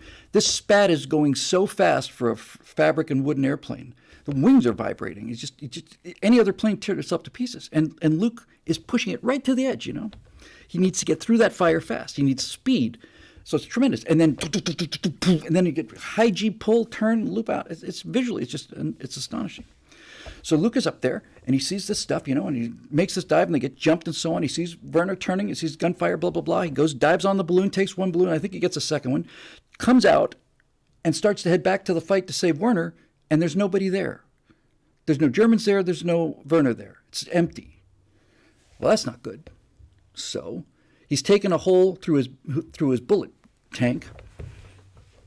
He's taken a hole through his bullet tank. He's taken a bullet through his gas tank, and the SPAD has a mechanical pump. Right? If the pump goes out or whatever, it's got a mechanical pump. So Luke is looking for his friend. He's over the front. He's getting shot at everywhere. No sign of him and no sign of the Germans. And after a while, he says, well, hopefully he just dove out of the way. He used the SPAD speed and got home, and hopefully he'll be at the field. So Luke is flying back towards the field, and up ahead he sees a German observation plane, a two-seater, and it's being attacked by 2 French pilots in SPADs. So Luke starts cranking the handle on this mechanical feed on the pump. He has to keep doing this or else the engine fails. So he's flying the plane with one hand. He's cranking this crank with the other to keep the fuel flowing. He firewalls this thing, catches up with the French. The French guys are back, way back, because the observation plane has a rear gunner. And that pilot, that German pilot, knows what he's doing. Every time the French get into position to attack, the German pilot positions himself so his gunner's got a clear shot. And the gunner's firing a single machine gun at these French pilots. And every time they start opening fire, the SPADs peel off, right? They're 200 yards back, 300 yards behind this guy. They keep peeling off. Luke sees these guys, kind of has this disgusted expression on his face, keeps pumping this thing, puts this thing into a dive, gets below and behind this thing, pulls up, and at about 10 yards, he pulls up, full burst with both machine guns into the observation plane, kills the pilot, and this thing starts going down, which is kind of fun to play with the French too, because it's like, oh, we want to be careful. We don't have time for this. You guys ever seen that video of the female lioness, and she's sitting there, and it's great if you haven't seen it. She's sitting there and she's watching all these wildebeest are running by, and she's waiting for the perfect kill. She's waiting. Oh, almost took that one. Hundreds of these things coming by. She's waiting, and you wonder when she's going to moment it's going to be exactly right. And while you're watching this out of frame, this male lion comes in and just charges into the first thing he finds. He doesn't even. He comes in at full run. This male lion, full run, jumps on the nearest, biggest wildebeest he finds, grabs it by the thing, sinks his claws in his teeth into the thing and wrestles it to the ground. That's exactly what it's like, right? It's exactly like that. So the observation plane goes down, but for one of the very, very first times, one of the very few times during the entire war, certainly in Luke's career, for the first time in Luke's career, this enemy airplane has gone down on his side of the lines. They always have the fight over Germany. The wind is blowing towards Germany. So everything he shoots down is over German territory. But this one landed on the Allied lines. And by coincidence, it happened to land right next to a guy who, again, whose name I don't remember. And he is an Army photographer. He's a journalist. And he is taking photographs of the front. By now, Luke is famous. He's becoming very famous. They've already sent him, you go to Paris for a week. He goes to Paris. He says, I don't like it. I just a bunch of girls hanging around. And he's writing letters to his girl back home. So he comes back and just hangs around the hangar until he starts flying again. So this German observation plane goes down into soft mud. It's more or less under control. It doesn't go straight down. It goes in, noses over, right? On the ground is this, yeah, Flyboys was just terrible. And I was looking forward to that. On the ground is this guy with a camera. He's a newsman. He says, oh my God, what an incredible break. A German plane has just crash landed right next to me, 100 yards down the trench. I'll get pictures of it. What an unbelievable break, right? So he goes out and starts setting up his camera, and all of a sudden this SPAD lands, rolls to a stop, and this guy hops out of the plane. Yeah, I'll put it in there so you can see it. SPAD 13, I'm sure this is it. That's Rickenbacker's plane. Yeah, so this is the plane. I'm glad you brought it up. Luke's markings were different, and needless to say, we will get that right as well. We'll get the markings exactly right. The day that Luke was killed, he normally flew a plane, I don't remember what the number was, I want to say 13 or 17. But the day he was killed, that plane had been shot up, so he had a brand new one with no number on it. So we'll get that absolutely accurate too. That's a SPAD. It's just a beast. All right, so back to the story. So the guy's about to take this picture of this downed observation plane. And just as he's about to set up the picture, what happens? A SPAD lands. Hey, my God, the guy that got shot down, he's here. I get to interview him. And then out comes Frank frickin' Luke, who by now is the most famous guy in there. He shot down 7 or 8 or 9 of these balloons. The American offensive at Saint Mihiel takes German territory that the French had been fighting for 4 years, and the Americans just roll over them. And a big part of the reason they roll over them is because the German artillery is blinded, and the German artillery is blinded because Frank Lucas shot down 11 balloons when the entire squadron, 2 of them together, maybe got 1 or 2 in the previous 3 months. He basically made the offensive happen. So Luke lands, right? So this is the photographs. If you look at a photograph of, go to Google Frank Luke. Well, I'll do it myself. I'll show you these 2 pictures, which again I covered in the America's Forgotten Heroes, but in a feature film you can do much more. So there are 2 famous pictures of him, and I'll show you what they are. Yeah, perfect. I'm going to pull 3. I'm going to pull this one.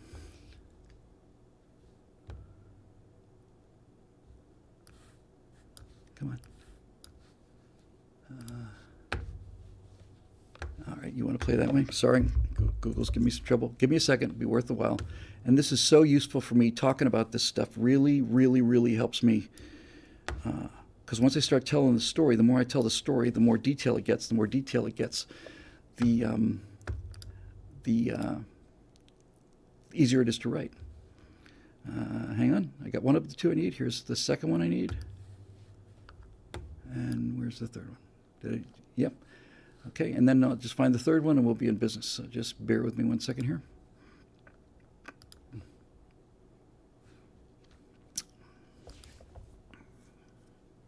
There it is.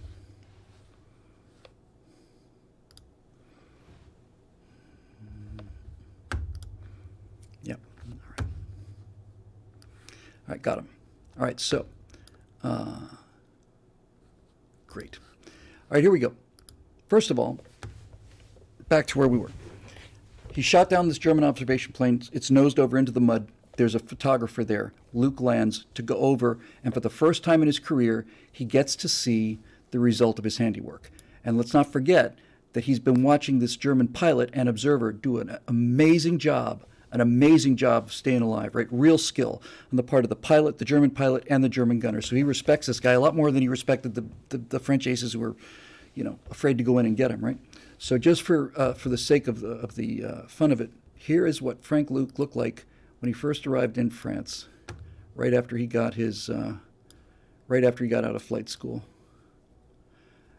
That's him, and here's what he looked like about 8 months later.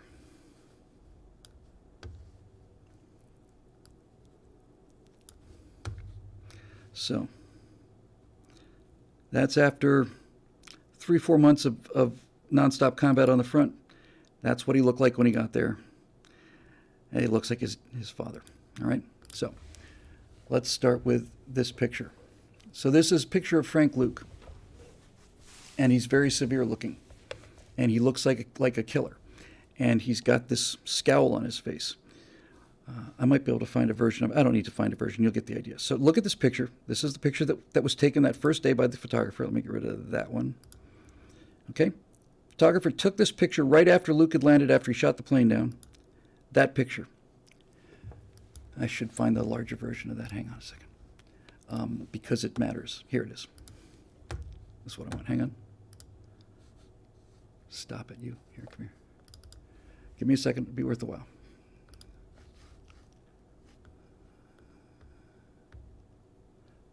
Yeah. Okay. Perfect. Okay. So this is the one I was looking for. So this is the picture that was taken, and you'll be able to see that he's standing in front of the German airplane that he just shot down a few moments ago. Right. There he is. That's the plane he just shot down. We'll zoom in a little bit just to get a better look at his face. If I can. Come on now. All right, it's not going to let me do that. Anyway, very taciturn looking, very quiet looking, and so on. And the reason Frank Luke looks so serious is because right behind his right boot, about 2 feet behind his right boot, is the body of the German observer who just shot at him and defended himself so well. The body's still in the airplane. The pilot got ejected from the plane. Luke just landed, looking through the wreckage, and there's a German corpse right behind his right boot, about 2 feet behind it. He's purposely standing in front of the body so that they can take the shot and end up using it. And so you look at this picture and you think, well, why Why so serious, Frank? Well, he's so serious because, number one, he's standing in front of the people he's just killed. And secondly, he's serious because he doesn't know where Werner is, right? He knows that Werner isn't where he should be, which is on his wing. So he's worried. So Luke walks back to his plane. The guy takes the picture, runs back, tells everybody he's run into the famous Arizona balloon buster who's got a hole in his gas tank so he can't fly home.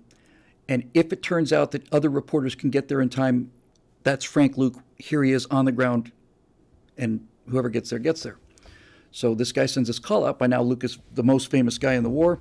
As far as America's concerned, we've just had this big offensive. He's a hero. America's a hero. We did what the French couldn't do in 4 years. Hooray. So they start sending news crew out after him. Luke decides not to take a ride home. He decides he's going to go back to his plane. It's nearly dark by now. He reaches into his cockpit. He pulls out a blanket. He lays the blanket out underneath the wing of his Spad, and he sleeps there in the mud. The next morning, while he's waiting for guys from his field to come out, either with a new airplane, I think probably just to repair the gas tank, or bring some new gas and patch up the hole in this gas tank. So he's waiting for his squadron to come and get him. And overnight, a different reporter and a different photographer had heard he was there. So they find him, and he's just woken up. It's now about 12 hours after the last picture. And they take this picture of him, which is the most famous picture of Frank Luke ever. This is the picture that you see. So there he is. Let's see if I can make it any bigger like this. Hang on a second. Yeah, Frank Luke, the Arizona balloon buster, in front of the Spad that he used to shoot down the enemy airplanes the other day. And he's got this sour expression on his face like he just ate a pickle or drank vinegar or something. And the reason he's got that expression on his face is because he's just found out that the only friend he had in the entire world didn't come home. Only person who ever talked to him, only person who understood him, the only person who he ever worked with, the only person who was ever anything to him is not back at base, which means he's dead, probably died in a ball of fire, and died saving Luke's life. So that's why Frank Luke looks so mean and nasty in this picture. Not because he's a mean and nasty guy, it's because he's just lost his best friend who died saving his life. And this is the plot point at the end of Act 2. This is the dark night of the soul. This is as low as it gets. He looks like business, exactly, Eric Blake says. He looks like he does mean business. He's a killer. It's like he's a killer. He's not sentimental about this thing, but at the same time, he's not a cardboard cutout. By the way, that plane he shot down puts him ahead of Rickenbacker. He's now the American ace of aces. He's the best pilot that the Americans have, and he's done all of this in 11 flying days. So, Luke gets the plane patched up, goes back to base. The tension between Luke and the commanding officer has been building and building and building. Commanding officer is the kind of guy that has reveille blown at 7 a.m. and gets the pilots up so they can stand at attention, and then they get to go back to sleep. Well, these guys are up there fighting 18 hours a day, right? Their nerves are shot. They have a hard time sleeping anyway. And when this guy's going to do this whole spit and polish thing, just for the sake of doing it, he's a major who's running this squadron. It's not the 94th, or 93rd, it's the other one. And there's just a lot of tension there. So Luke goes back to the base, right? Goes back to the field. Turns out Werner wasn't there. But when he gets back to the base that day, or that night, after that picture was taken in the Spad, he gets to this field where both Rickenbacker's squadron and his squadron have a common mess area and hangars where all their planes are. And Luke gets walked towards the mess hall. They said, we'll get you something to eat. You got to understand that this mess hall, we've seen it with our own eyes in the course of this movie now for the last 90 minutes. This mess hall is a source of absolute agony to him, right? Everything that ever happened to him in that mess hall was to be accused of cowardice or braggarty or whatever. And then finally, when he gets successful, nobody wants to talk to him because he's some kind of legend. The only fun he ever had in that mess hall ever is sitting there with Werner, and Werner's not there. Werner's undoubtedly gone. He's undoubtedly gone. Luke walks into the mess hall, and when he opens the door, there's an enormous party celebrating him. Rickenbacker put it together personally. Rickenbacker said, this guy is doing amazing work. He's the best pilot I've ever seen. He's the best pilot in the war. And he has just shot down his whatever plane, and we are going to have a party for him. Whether you like him or not, we're going to have a party for him. So they had a party for Luke because they liked Rickenbacker so much. So he's in the party. He's completely blown away. Everybody's cheering him all of a sudden. He says, thanks, guys. I really appreciate it. I just want to go out and get more Germans. And I'll tell you one thing. If they shoot me down, I'm not going to surrender. They're not taking me alive. And he goes sit in the corner where he used to sit with Werner. And he realizes this actually be kind of cool if Werner was there. But Werner's not there. So that's end of Act 2. Act 3, he gets another wingman. He goes up alone as usual, just in a 2-person flight. He tries to tell the guy the same strategy. Luke starts his dive on the balloons. His wingman gets shot down and killed immediately, shot in the back of the head. Back of his head's blown off. So he's lost another wingman, and Luke now starts getting actively rebellious. He's actually starting to be intentionally insubordinate. He's got a death wish. After he lost his friend, he's got a real death wish. And the tension between the Major and Luke now is reaching unbreakable points. The Major has basically said, you will do this and he said it in front of the men, right? And so now the higher-ups, Rickenbacker, who's the highly charismatic guy, he's the leader of the squadron next door, plus the higher-ups going all the way up to Billy Mitchell, probably Pershing too. Now they've got a problem, right? We've got this American hero who we've just said is the Arizona balloon buster. He's kicking ass. He's just incredible. But he's been such a disciplinary problem that the Major has called him out in front of the men and said, if you do not do this, then this will happen. And if we don't back the Major, then we have no discipline. We have to back the Major. We cannot not back him, right? This guy wants to ground Luke for insubordination. And he's absolutely right. He's completely insubordinate. So now we get to the end of the movie. So Luke is despondent. And he knows that the Major is after him. So instead of going back and landing at his regular field, he lands at an advanced field very close to Verdun. It's a forward air base, right? It's not where he usually is. He purposely lands at a forward air base. It's the old engine trouble thing. And he lands at the forward air base because he doesn't want to go back and face this Major. He knows he's in real trouble. He knows he's in hot water. And he thinks that the way he can get out of trouble is the way he got out of trouble in the past, and that is go out and get more balloons, right? If he can keep shooting down balloons, then that's really his only hope to stay flying, because if not, it's not like he's going to be reprimanded. He will be court-martialed. This is what the American Army Air Corps is facing. We now have a choice to either court-martial or not court-martial our leading ace, right? That's not good. While all this is going on, the night and then the next day, Luke is now officially AWOL, right? He's supposed to come back to his base. He's not back at his base. He's not shot down and he's not out of engine power. He just plain refused to come back.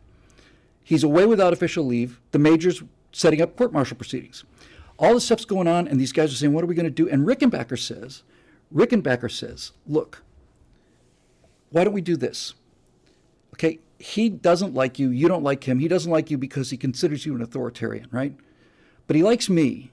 And he respects me because Frank and I have been going for the top number of kills for the last 2-3 months. So why don't we transfer Luke from your squadron into my squadron? Right? You get to say he was insubordinate. You transferred him out of your squadron. You get to save face. You get to not just save face. Army discipline is maintained, but we get to keep Luke. He'll become my problem. You don't have to worry about him anymore. I'll deal with him. And this is the perfect solution, right? Now Luke gets to fly with the guy who he admires, the only guy he respects in the world, because he's the only guy who can even remotely keep up with him. So they've got a solution, but Luke doesn't know that. Luke is still at the Verdun base. So now it's getting to be late in the day, and he's looking for balloons, and there aren't any. And then finally, as it's starting to get dark, these German balloons go up all along this long line. He can look out over there, and he can see 6 of them. So Luke says to himself, all right, the only way that I'm going to be able to get out of this mess is to go shoot some of those balloons down. So he gets into a SPAD. It's been refueled, rearmed, takes off, finds an American balloon, right? One of our observers. He's got a little tube, little aluminum tube, or I don't know, whatever it was, brass or something, specifically to drop messages. He's got a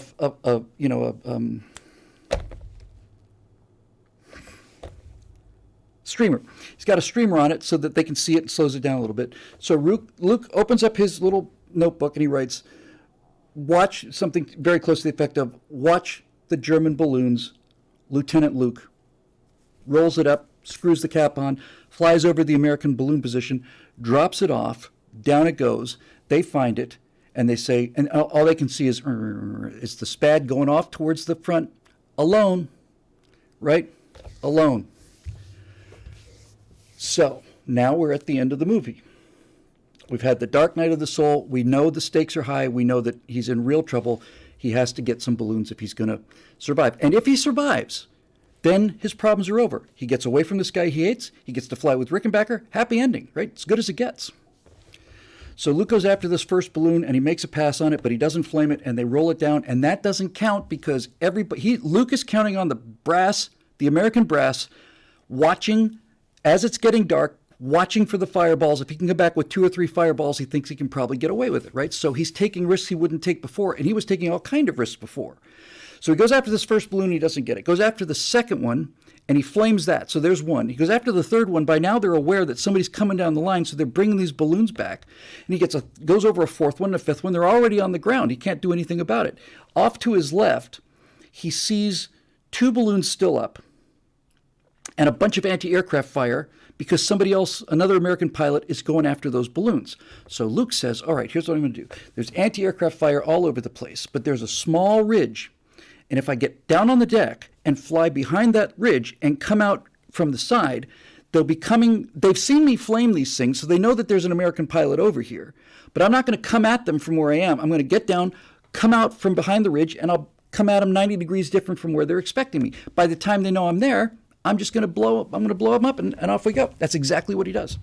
So he's down below this ridge, low ridge, and the German gunners can hear him, but they can't see him. They don't know where he is. They can hear that SPAD. It's going at full throttle and so on. And he comes out of there, and they're launching these things. They had an anti-aircraft thing called flaming onions. Nature of the shell just put up this just huge white balls of light. So this, it's practically dark. It's like a firework display. It's getting dark. All this tracer fire. Luke gets over this first balloon, goes straight up, takes all the speed the SPAD has. He goes right up over the balloon, makes a pass, doesn't flame it, gets right up at the top, kicks the rudder over, and then goes straight down onto the balloon. I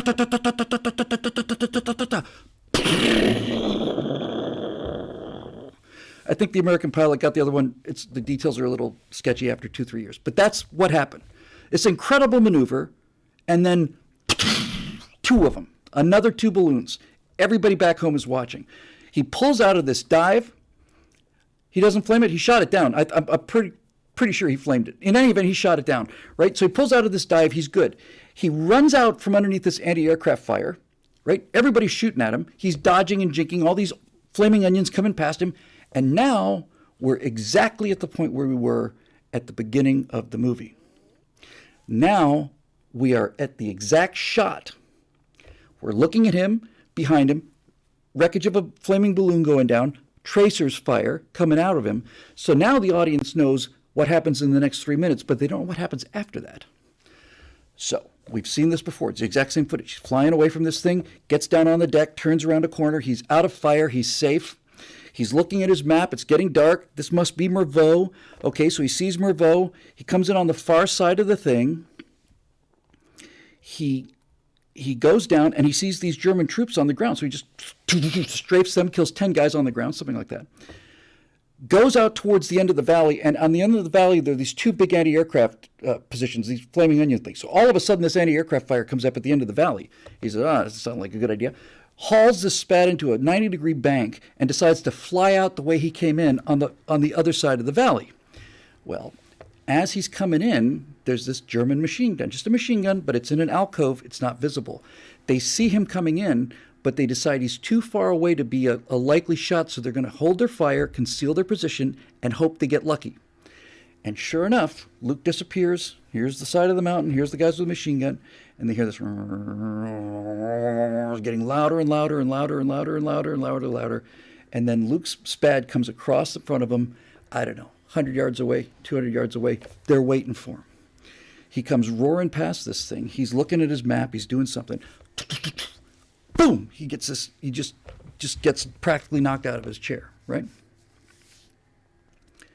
So his plane's not hit, but he's hit. And he's hit badly. He doesn't know how badly, but he's hit.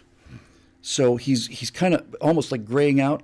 He's having a little trouble breathing. We've seen all this in the beginning. He cuts the engine on the Spad. There's a German artillery position down there. He lands in this field, gets the plane to a stop. He's bleeding badly. He's got his firearm on. He goes to get out of the plane the way he normally does, and he can't move his arm, so he has to turn the other way, sits up on the side of the canopy rail, falls over backwards, and at the beginning of the movie, when he hits the ground into the mud, that's where we made the cut to the football game, but this time we get to and he's in the mud.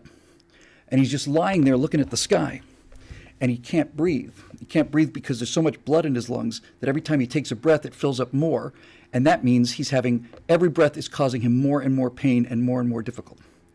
So now we get to who Frank Luke is and why he was famous and why he was such a big hero at World War I. So Luke, who can barely breathe, somehow, through sheer willpower, which is what this guy is, manages to flip himself over on his stomach, puts one hand in this freezing cold mud, pushes, gets another hand underneath him, pushes, gets himself to his knees, then gets himself to his feet. And now he can hear German troops coming to him. It's an open field, but he manages to find a small copse of trees, just a little section of overgrowth. There's a tiny little stream there. The place is right there. We'll go see it. Tiny little stream there, and there's a little bit of cover. And he tries to get to that cover, which he does. And then he hears these German troops coming, and he said he was never going to be taken alive. So he's standing there. He can barely breathe. He's practically blanking out. So he hears the German voices and the rustles in the wind, and he undoes his sidearm, and he pulls out his .45, and he racks it, and just barely able to stand, he goes,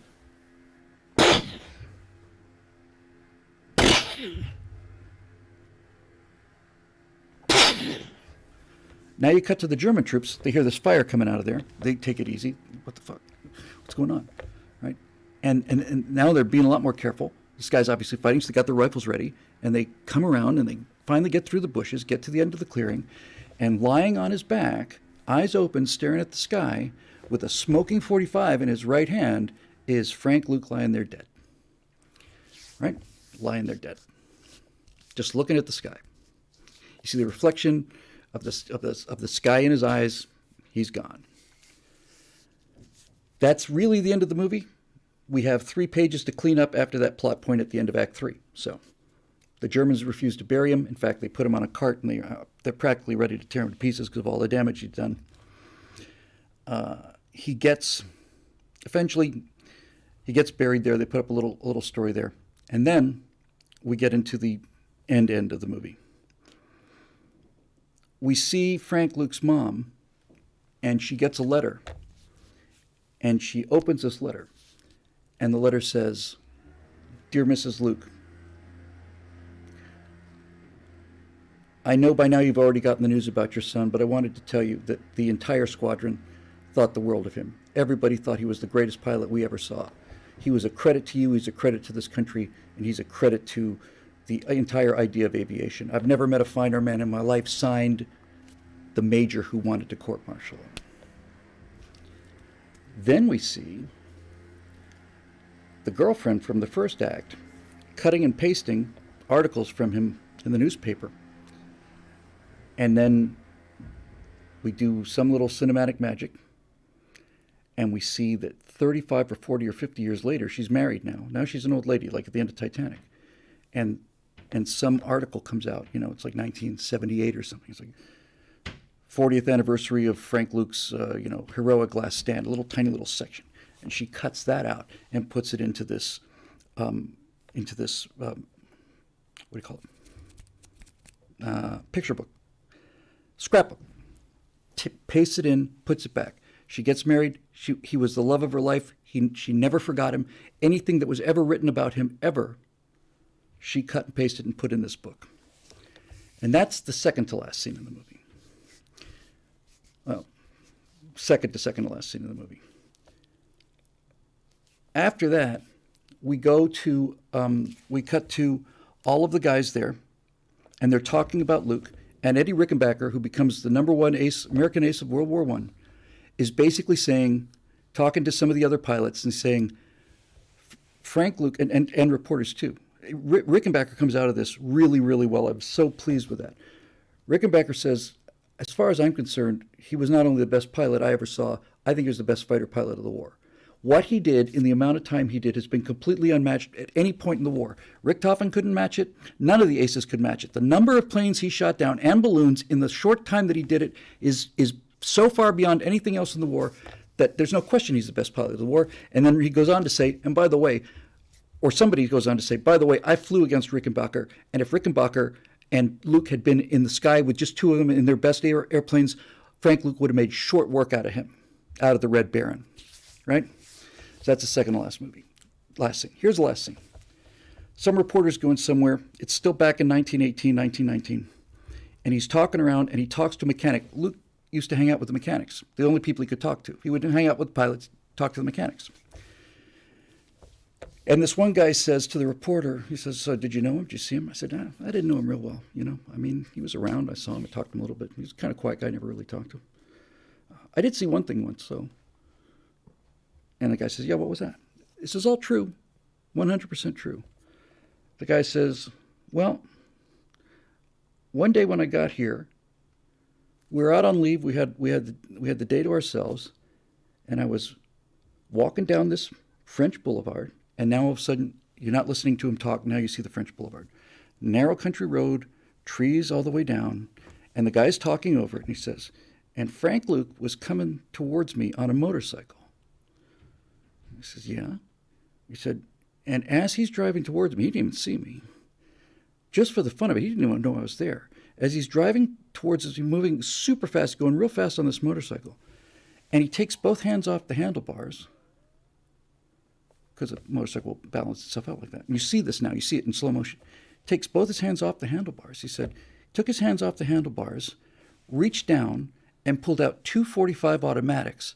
And as he was going hauling ass down the street on a motorcycle, he was taking both of these guns and he was shooting the trees as he went by, and he hit all of them dead center. That's pretty impressive. That's the last line in the movie. That's what the guy says. That's the last shot you get of him, right? He's got a smile on his face. Slow motion. He just fades out, riding down, two-handed, blowing holes in this thing, having the time of his life. I think that's a great movie. And there is nothing that I have just said in the last 2 hours that is not 100% true. I did not embellish any of it. I probably cut a significant amount of the drama. Now, that movie is a movie that not only would I pay to see, that's a movie that I think a lot of people would pay to see. And it's the kind of movie that could make Daily Wire into... That's a big movie. It's not an expensive movie, but it's a big movie. Ewan Mitchell? I don't know who Ewan Mitchell is. Let's have a look. Yeah, actually pretty good. He's a little bit soft in the face. We need somebody who looks like he looks like a bird of prey. It's not possible to tell from the pictures. There's a sketch. Let's see if I can find it. He's going to be a tough guy to cast, but I want to get him just right. This is the cover, by the way, of a book that I learned everything from. It's called The Stand, and you have to order it in print version from Amazon. This is the cover of the book that gave me 80% of what I know about Frank Luke, which is a fantastic cover. Right. So you get a little sense of the hawkishness there, but there was a sketch done of him by a squadron mate. Let me find that, because when you see his profile, you realize he's an odd duck, kind of an odd-looking duck. Hang on a second.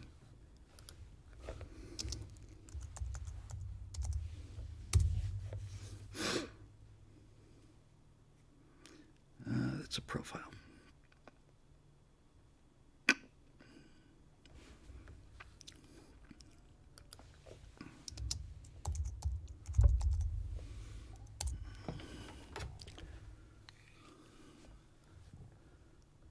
I'll just grab this since it's here. This is his official graduation ceremony picture. He's only 5-6 months older, or maybe closer to a year younger when this was taken. He's got baby fat on. He's got a little bit of a smile there. He does not look like the guy. I want to find this one. Somebody did a sketch. It's hard to find, but somebody did a drawing of him at the mess hall, I think. And it's only. I'm going to spend another moment or two looking for it, and if I don't find it, I'm going to give up. Frank Luke. Anyway, he's got a nose like an eagle. It's not a big nose. It's just almost completely vertical, very sharp features. He looks exactly like a bird of prey, which is what he was. There aren't many pictures of him. It's funny because by the time he got famous, given the lag in news in those days, right at the time he got famous was after he was killed. He was just starting to appear in newspapers, just starting to become a sensation, and by the time people started to get onto who he was gone. This is a good picture of him. Whoa, what happened? Don't do that. Stop. All right, you want to be like that? I can play that. 2 complete games like that. Try again. Yeah. There he is, doing what he did best. He doesn't look mean in that picture, right? This is him before he got to war. He doesn't look like that soured faced, brutal, sadistic guy. He's just an American kid who was the all-star fullback on his state champion college team, and this is it, right? He wanted to get in the game.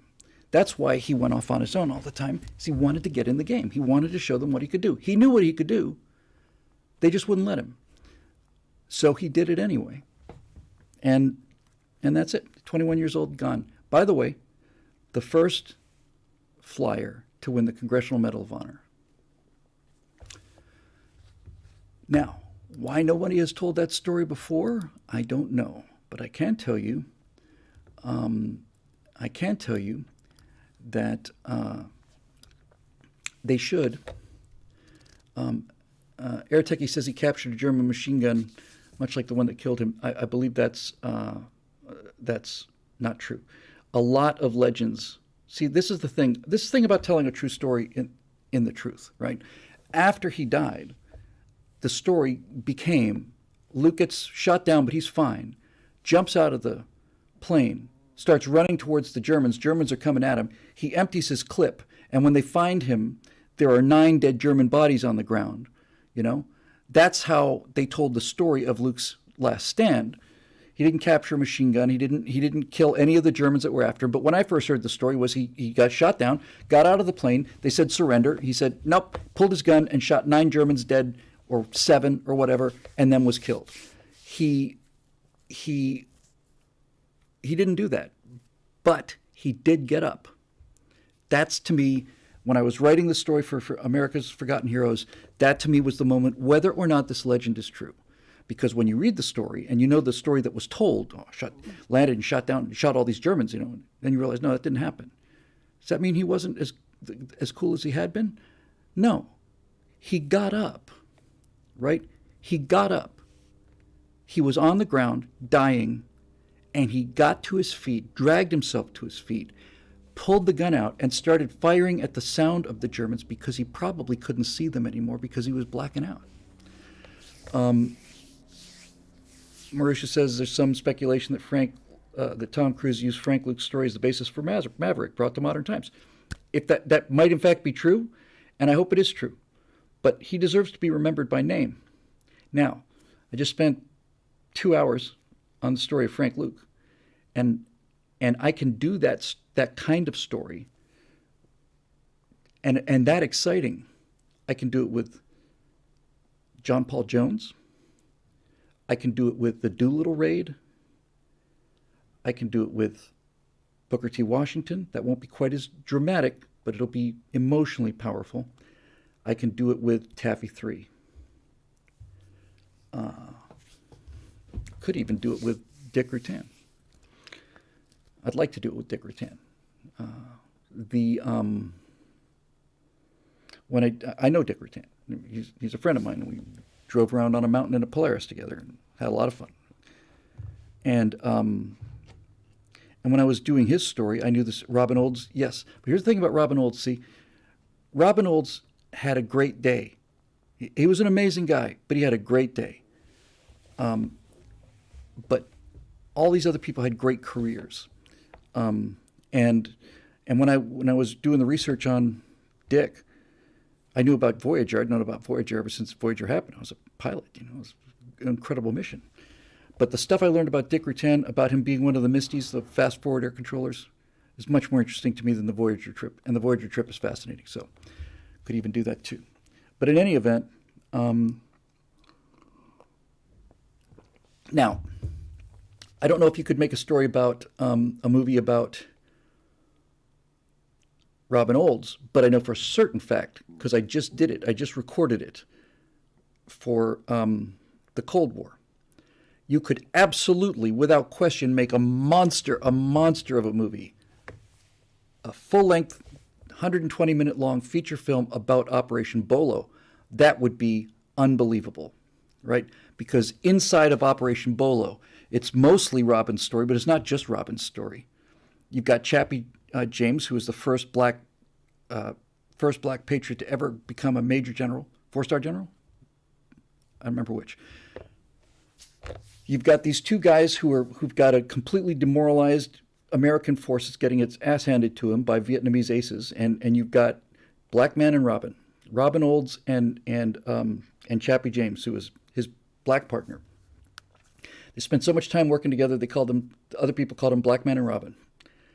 And Chappie James did an awful lot of the logistics of putting that together. Plus, you've got Everett Raspberry, I think it's Everett, who has also helped planning the mission. He's just one of the pilots who was just completely demoralized until Robin Olds shows up. Raspberry, when Olds arrives at, I think it was 8th Air Force in Vietnam. So I'll just give you the short form of this because I'm on a roll. Just the short form. So by the time we get to 1960, it was the first day of 68, I think, or 67, something like that. So by the time we're in the middle of Vietnam, Johnson's been president. We've been at Vietnam for at least 2-3 years since the Gulf of Tonkin, and Johnson is running the war from the underground basement in the White House. Johnson has an enormous map on the wall. This is the President of the United States, and he's moving pins on this map, and the President is marking individual bombing targets to be flown the next day, which is, of course, at least 12 hours from now because it's on the other side of the world. And Johnson has this strange idea that you can fight against the Vietnamese, but also not give them everything you got, so that way they'll like you and that way they'll want to talk to you or surrender. So Johnson says you cannot fly within, I don't remember what the range is, 10 nautical miles of Haiphong, can't fly north of the North Vietnamese border. You cannot shoot an enemy airplane while it's landing. If it's got its landing gear down, it's off limits. And most of all, he's got a Defense Department secretary in McNamara who said, we don't need guns on airplanes anymore. Dogfights are a thing of the past. Missiles will do the job. The Sparrow missile, AIM-7 Sparrow missile, had a PK of about 7%. 7 out of 100 missiles that they launched hit the target and killed it. Sidewinder was a little bit better. The early Sidewinders had about a 10% PK. So the doctrine, not the strategy, the doctrine is you tell American pilots without guns who are depending on long-range, beyond visual range missile kills, they have missiles that don't work. If you've got 8 missiles on a Phantom, you could launch all 8 of them and have an extraordinarily good chance that none of them hit anything. So you've got that. But then you also say that among the rules of engagement, Johnson administration says that in order for American pilots to engage the enemy, they have to first visually identify that it's an enemy airplane. So in order to follow the doctrine, you have to visually identify an airplane that the only weapon you have of any use at all against it is a beyond visual range weapon. The only chance the Phantom has is to shoot a beyond visual range radar homing missile, a Sparrow, at a radar target. And Johnson says, but first you have to see the red stars on the wings before you can open fire. By that point, you're in a knife fight and you don't have a gun. So this is the world that you end with, and you've got these pilots. We're losing. I think we lost 42 F-105s in 1 month. 42 American planes shot down in 1 month. And the reason that we got shot down in 1 month was because the rules of engagement in Vietnam said that if we were going to attack a target, first of all, the target had to be, if it was more than 200 yards away from the road, you couldn't attack it. If it was a truck, the truck had to show hostile intent. I'm not making this up. In the Cold War, I read the rules of engagement. They're beyond belief. Beyond belief. So, the Vietnamese are kicking our butts with the MiG-17 and the MiG-19, kicking our asses. And then out comes the brand new Russian MiG-21, which is not only a much faster plane, supersonic in level flight, and unlike the MiG-17 and 19, this one has air-to-air missiles too. The MiG-21 is a real problem, and the North Vietnamese have 16 of them. That's all that the Russians would give them. They got 16. So what do we do with our brand new MiG-21s? Well, the Americans are going to hit a target, and this is, I'm not making this up. Every day, day after day after day after day, F-105 Thunder Chiefs, called the Thud or the Lead Sled, would take off from American fields. We had radar jammers that would protect them against surface-to-air missiles, but we didn't have enough radar jammers for everything, so we could not have enough to put on fighter escorts, so the fighter escort didn't go with them because they'd get shot down by SAMs. So they put these jamming pods on the F-105s, and they would send them in, and I wish I could tell you I'm making this up, but I'm not. It seems insane, because it is insane. Every day, these flights of bombers, flight of 4, would come in at 60-second or 120-second intervals, and every single day they would come in at the same time, at the same altitude, on the same heading, with the same call signs, the same turns. And I said, in America's in the Cold War series, I said, not only did the North Vietnamese bring all of their SAMs and all of their best fighters along this route, but they might as well have just strung up nets, right? Really, because if you just put a pole with nets on it, the American jets are going to fly right through that, because that's what they were doing, right? So this is the state of the United States Air Force. The lead sled, the F-100 was the Hun. The lead sled was universally name was given to the F-105. Although I spent a fair amount of time in the Cold War talking about the names that pilots gave to those planes.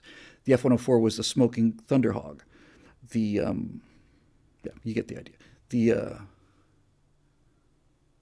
something KC-135 was the something Mountain Magnet or something. They were garbage. Anyway, so here we are. We have at best a 2-to-1 kill ratio. In Korea it was 14-to-1. Best 2-to-1, probably closer to 1-to-1, and may in fact have been slightly Vietnamese advantage, where we were losing more planes than they were. So I'm writing the screenplay for Luke, and I want to do this for Bolo too. I want to do it for John Paul Jones' story is just as good, and so is the Doolittle Raid, and so is Taffy 3. Taffy 3 is the best story of all time. Best true story ever. So Robin Olds has been getting in trouble with the brass, and the F-104 was, well, I don't think it was called the Lawn Dart. That was the F-16. The F-104 was also called a missile with a man in it because it had a wing the size of my coffee table. Anyway, so Robin Olds is an ace from World War II. He and his wingman attacked a flight of 80 German fighters. 80. Just went right at him. Olds was the only pilot to become an ace in the P-38 and the P-51. And he also became an ace in the F-4, although that went unverified. So he gets in trouble because he's like Luke. He's a maverick. And so Robin Olds' method of protest is your regulation said you could have a mustache, but Robin Olds had a mustache that curled just a bit. And that curl was just a little bit out of regulations. And Olds later said, the curl on the mustache was my middle finger to the Pentagon for fighting the war the way they were fighting it. Right? This was just my way of saying F you. This is insane. So Olds is in a lot of trouble, but nevertheless, he's not in get him out of the theater, and finally he becomes the commander of the 8th Air Force in Vietnam. Olds gets to Vietnam. He's already got 11 air-to-air kills in World War II. He didn't fly in Korea. If you'd given Robin Olds an F-86, he probably would have had 40 kills. Anyway, so he gets to Vietnam, and he's a fighter. Now, before this happens, a general, the kind of guy who's flying these planes in at the same altitude, same heading every day, general walks up to Olds and puts his finger under Olds' nose like this and says, I don't like this. I want it off. Take it off now. So Olds had to shave his mustache off. So then Olds becomes the commandant. Yeah, I'll just tell that story real quick because it's a great story. Bad Weather Biker brought it up. So Robin Olds in World War II is flying a P-38, and he's above a stack of these bombers. I'm sorry, the German fighters. He's got 4 guys, and the other 2 guys have mechanical problems. They can't stay with him in the climb. So it's just Olds and his wingman in a P-38, and they're climbing, and there's a flock of 80 Me-109s over there. So he gets up real high. He knows exactly what he's going to do. He's do what Frank Luke did. He's going to get up high, get above him. He's going to come roaring down with this big, heavy airplane. He's going to shoot the living hell out of everything, right? And as they both go through the formation, they're both going to climb, going to use their speed to get out of the way, and then they're going to just zoom out, and then they're going to turn around and do it again, slashing attacks. That's the plan. So Olds goes up. He and his wingmen, they're 5,000-6,000 feet above the Germans. They haven't seen him yet. The Germans haven't seen him. And he's getting ready to go. And just before he begins his dive, to make his plane as maneuverable as possible, he drops his external fuel tanks. The external fuel tank is what made World War II in the air winnable. That you couldn't get fighters to fly long enough to keep the bombers all the way to Germany and back. They had to turn around and go home. But the P-51 was efficient, and with these drop tanks, you could carry enough fuel to get the planes there. And if they had to get in a dogfight, they dropped them because they were heavy and they draggy. So he's flying with his tanks. He's got his wingman with his tanks. He gets up onto altitude. He's just about to start his dive. He pulls the release on the external tanks, and he starts his dive. And as he's going down, just about to get into this formation of German airplanes, one engine stops, and then the other engine stops. And as he's on this dive, in split seconds now, he's just seconds away from going right through the middle of these things, he realizes that he dropped his tanks, but he did not switch his tanks to the internal tank fuel selector. The fuel selector is still selected on the tanks that aren't there anymore. He's got no gas. Both of his engines stall. Feathers the prop. He doesn't do anything. He just feathers the prop and goes straight through him, right? Blows one to ribbons on the way through. Switches to his internal tanks. Restarts the engines. Gets back up in the fight. But when he made that attack, both of his engines were dead. And Olds went on to say he's the only pilot in the history of the world that ever shot down an enemy aircraft while flying a glider, which is Robin Olds in a nutshell. So Olds has his mustache shaved off, and before he goes to Vietnam, they make him Commandant of the Air Force Academy. Yes. So he goes in. Everybody knows the story about the mustache. He goes in. I think it's Mitchell Hall at the Air Force Academy. It's kind of like the big place where you get all the cadets together in one room. So Olds has just been made the Commandant of the Air Force Academy. He's about to give his first speech to the cadets. He walks out in Mitchell Hall, looks out into the room, and every single one of the cadets out there is wearing a fake mustache. Every one of them. He's got a fake handlebar mustache glued on his lip. And Olds walks out there and he sees this. And he says, these are my boys. That's all I needed to know. These are my boys. Now, these guys are going over there without any air-to-air training. Why do you need to learn how to do fighter pilot stuff? You're never going to be in a dogfight. All you're going to do is push this button. When you see this radar blip, send the information to the missile. The missile will go off, kill the bad guys. You're basically a bus driver. And that's why they built the airplanes like buses. So Olds gets there, flies out, gets the command of 8th Air Force in Vietnam, and he finds a bunch of highly demoralized pilots with not very many skills, with a few exceptions, but mostly not very many skills. They've never been taught air-to-air maneuvering, never been taught air-to-air combat. They have no guns on their planes. The previous commander has flown 12 combat missions in 13 weeks, something like that, right? Something like that. So he's not exactly leading from the front. So Olds, first thing he does is he gets there and he starts setting up these training missions, and Olds lists himself as the bottom guy. In other words, he's not going out there leading these flights. He wants to see what these guys can do, so he's putting himself in the rookie position, and he's allowing these other pilots who have nothing like his experience to lead the missions. He wants to see what he's getting with them. So he does, and he's not real impressed with it. So he starts working on teamwork and aggression, starts working on tactics with these guys. He's doing all of this without engaging the enemy. He's getting them up there every day. He's taking them out there, starting to flex them. Meanwhile, these F-105s are getting shot down.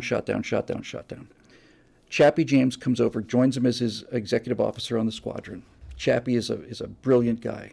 And Olds and Chappie are looking at the problem, and the problem is we are sending our airplanes at the same time, every day, same altitude, same heading, same everything, same target, same call signs, same jammer pods, all of this stuff.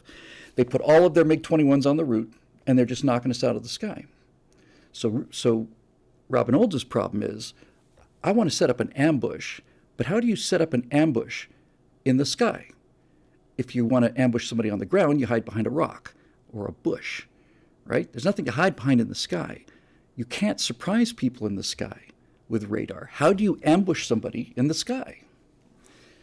Well, as I say, in the Cold War, he calls this Operation Bolo. And Bolo is a blade carried by Philippine natives in Luzon, and it looks like a stick, right? It just looks like a stick, like a ruler.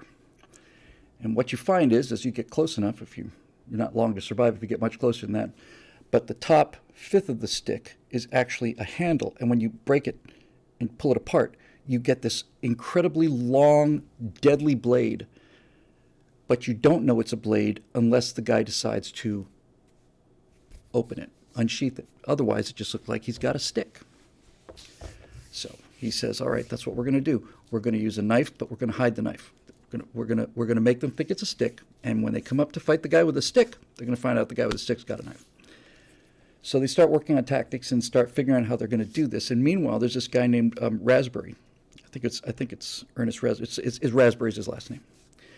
They're doing air combat maneuvers. Olds is trying to teach them how to fly like fighter pilots, and the only reason he knows is because he was in World War II. They're not teaching it anymore.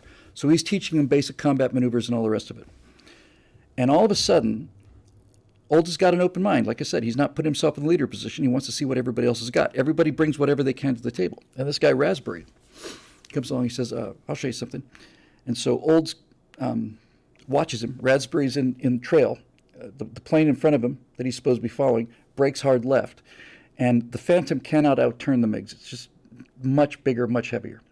But the inclination, if the guy brakes left, is you want to brake left after him, and you want to kind of get into a rate fight with him, but he's going to outrate you. He's going to outturn you.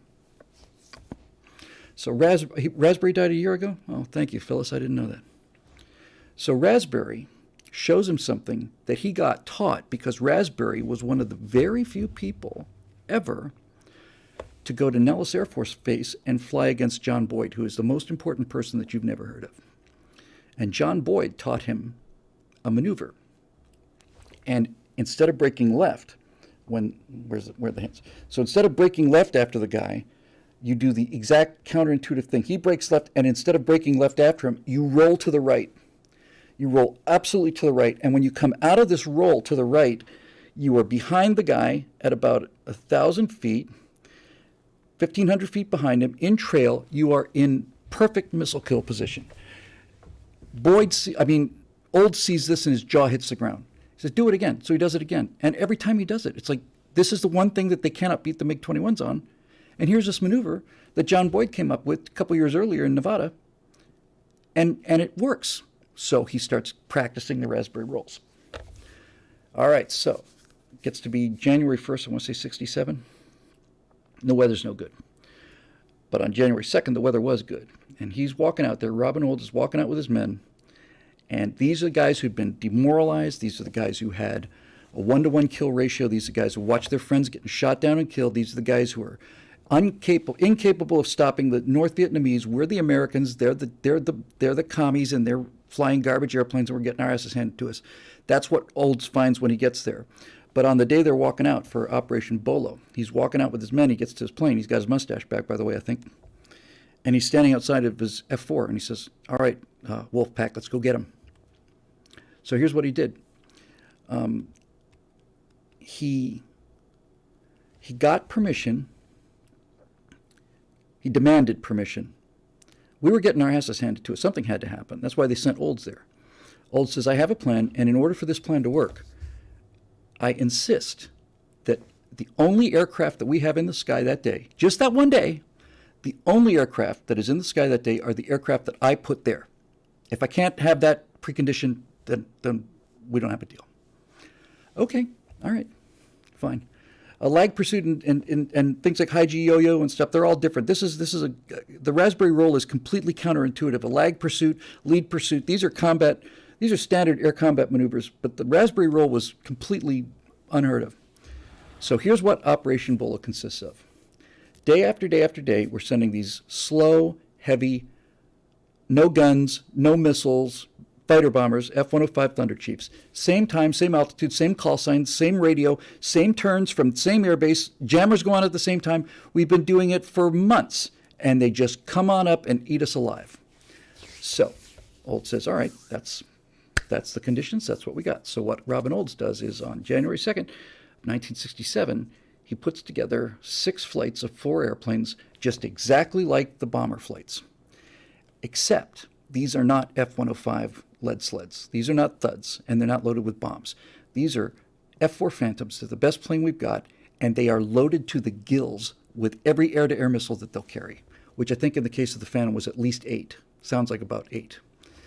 Four Sparrows underneath built into the body, which is kind of cool on the F-4, and probably 4 Sidewinders, 2 on a pylon. So, but they were loaded to the gills with air-to-air ordnance. So here's the genius of Operation Bolo. So the Phantoms have flown to the F-105 base very slowly, nobody's really tracking it. On the day of Operation Bolo, the planes take off exactly like the F-105s did. They have the same gap. It's about a 5-minute gap between them. They turn slowly like the F-105s do. They've got the exact same call signs. They've got the same radio frequencies. They've got the same altitude at the same time on the same heading. It's just another day of the thuds coming in, and the guys on the ground in the air traffic control on North Vietnamese air traffic controllers are watching this again, and they're simply shaking their head and they're saying, if they want to just give us the war, we'll take it. It's just going to be another day of shooting fish in a barrel. Happened to be overcast that day over the airfield. So Robin Olds is flying his lethal F-4s. He's flying them exactly the way that the F-105s would fly. He's flying them slow. He's flying them in wide turns. They're using the same radio call signs. They take the jammers off of the F-105, put them on the F-4s, turn them on at the same point. The guys on the ground in North Vietnam are seeing exactly what they see every single day. Exactly. There's clouds over the North Vietnamese airport, which they're not allowed to attack. They can't attack the planes on the ground. Johnson says no. So Olds is in the first flight. Now, all the flights had names of cars. So Olds flight, Ford, Buick. Olds was leading the first flight, which was Olds flight, Oldsmobile. So Olds is leading that flight. So they start ingressing towards the target. The guys on the ground in Vietnam are saying, well, another day of unimaginable riches. All these Vietnamese aces walk out to the 16 MiG-21s that they have. That's all they've got, 16 of them. They hop in and they go up to massacre the Americans like they do every day.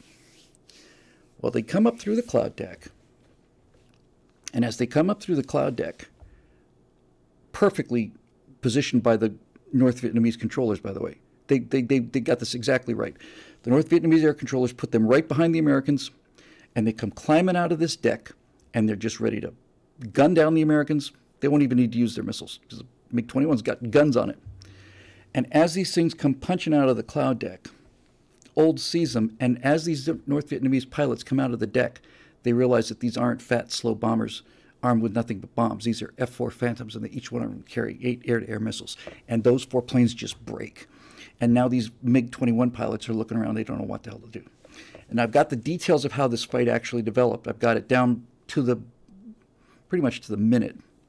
But the long and the short of it is, Olds gets a kill.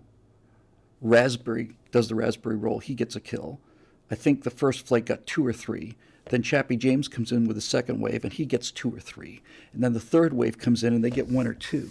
And the actual dogfight is amazing. I mean, that takes up the second half of Act 2. And when it's over, the 5th wave is coming in. But now they finally realize that they've been snookered. So the North Vietnamese don't launch any more airplanes, and they F-4s go back home. And when they land, Olds had 65 airplanes under his control. I think he got 42 of them on the strike, and I think of the 42, something like 24 saw engagement one way or another, something like those numbers. 7 air-to-air kills, 7 MiG-21 shot down. That's half of what they've got. They lost half of their MiG-21s on that day. Not a scratch on the Americans' paint. Not a scratch. Nobody's got so much as a chip paint. Some of those missiles would launch, and he'd pull the button, and the thing would stay on the rails. It wouldn't even come off the rails. They'd launch these missiles, and they'd just go sailing by. But sometimes they would track, and they had enough of them so that they did it. One of the guys, one of the last air-to-air kills on that day, was a guy who talked to Navy pilots and Navy F-4s. They were using the same missiles, and the Navy. Now look, you got to understand, you got to be pretty desperate for an Air Force pilot to take advice from a Navy pilot, naval aviator. But this is how serious the situation was. The Navy guys said, "Listen, the tracking head on that missile is useless. Right? It's useless. The missile can't turn. It won't turn. It's worthless. But if you find yourself in gun range, and you don't have any guns, bore sight it. In other words, essentially use it like a rocket, right? That way the seeker head doesn't have to do anything. Just has to go straight down that line." So sure enough, he's got these guys, high aspect things, and he gets behind a MiG-21, and he puts them right in the center of this bore sight right there, and just fires it. I didn't know that. I did not know that. Phyllis Knudsen says that the next day lost 2 more MiG-21s in a similar engagement. I actually did not know that. But in any event, they come back down, and these guys are euphoric. And there's video and pictures of Olds after the mission. And as a result of that mission, and as a result of Boyd's work, theoretical work, back at the Pentagon, John Boyd essentially invents Top Gun. He invents it, fighter weapons school for the Air Force. He invents it. He says, we're getting our asses handed to us out there, and we need to do something about it. So we go from a 2-to-1 or perhaps a 1-to-1 kill ratio in Vietnam using the same crummy airplanes. In a space of about 2-3 months, once Boyd starts to get his theories on board, it goes to 7-to-1, and maybe got as high as 8 or 10-to-1 towards the end of the war. So Boyd was the antithesis. And if I was going to tell the story, I'd use them both. I'd find a way to get them both into this. Boyd is the antithesis of Olds. Olds is charismatic. He marries, after World War II, he marries a pinup girl, movie star. She's been in movies with John Wayne and Burt Lancaster, man babies like that compared to Robin Olds. So he marries a movie star. He's glamorous. He's covered in glory. By the way, he ended up his tour in Vietnam with 4 air-to-air victories, and the Pentagon told him, if you get 5, we're going to pull you out of there, because the propaganda value of having you be an ace in a P-51, a P-38, and an F-4 is just too great. So if you get 5, you're coming home. The guys who flew with Olds say Olds got at least another 3, but he didn't announce them. He gave the credit to somebody else because he didn't want to stop flying. So he was an ace in 3 airplanes.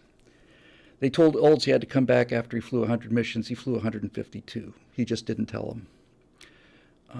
So Olds is this charismatic, great leader, just a great leader. Boyd is called the Mad Major. He's called the Ghetto Colonel. He's rude. He's offensive. He's in your face. He's poking you in the chest. They say watching him eat was like watching a wood chipper. He is a mean-spirited, angry, miserable, combative guy who made enemies out of people that he didn't have to make enemies out of. But Boyd is an out-of-the-box genius. He's a genius, and he realizes that everything that we've been doing at the time was we would order an airplane, and we would say, I want it to fly this high, and I want it to fly this fast, and I want it to have this range. And Boyd says, we're getting buses. He talked to the guy who designed the F-111, which was McNamara's idea. We'll have one airplane. It's the size of a bus, and it's swing wing, and it'll be used for the Army. Be used for the Navy and the Air Force and the Marines. Think of all the money we save. It's garbage plane. It's absolutely. It turned into a decent fighter bomber, but as a fighter, it was supposed to be an air-to-air fighter. Garbage. So Boyd is sitting in Pensacola. He's at the Officers Club, and they're about to do, not Pensacola, Eglin Air Force Base, which is in the Florida Panhandle. They're about to do the first flight testing of the F-111. And Boyd walks into the Officers Club, and he meets the guy who designed the F-111. It's his baby. Boyd walks up to him and says, I heard you're the guy who designed the F-111. He says, that's right.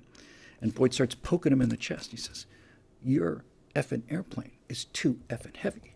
It's garbage. It takes 2 states to turn that thing around. And what about that swing wing? What does that add to the weight? 12%, something like that? You're going to start getting fracture bearings on that wing after 30 hours of flight time. It's useless. It's draggy. You've covered it up with this whole thing. That's garbage too. Just starts giving it to him, but he doesn't give it to him like a fighter pilot. He gives it to him like an engineer.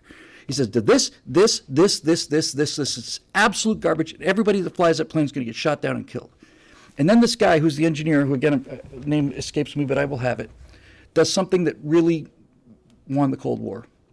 One of the 2 or 3 steps that won the Cold War. Instead of getting huffy about it, instead of saying, who the hell are you? Because Boyd, 42nd Boyd, was challenged by 100 guys. He said, if you don't shoot me down in test flights over Nevada, if you don't have me in your sights with the gun camera in 40 seconds, I'll start with you behind me in a kill position. I'll say fight's on, and 40 seconds later I will have shot you down, or I'll give you $40 and I'll buy you a steak dinner. Nobody ever beat him. He did it in 40 seconds or less.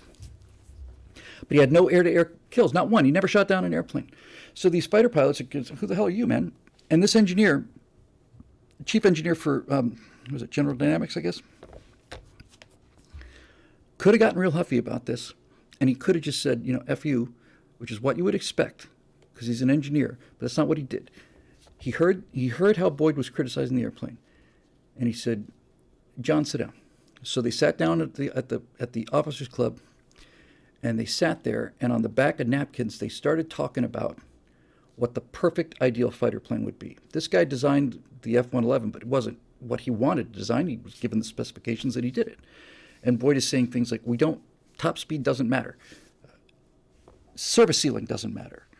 What matters is how fast can you change your energy state? How fast can you and this guy's going, what do you mean?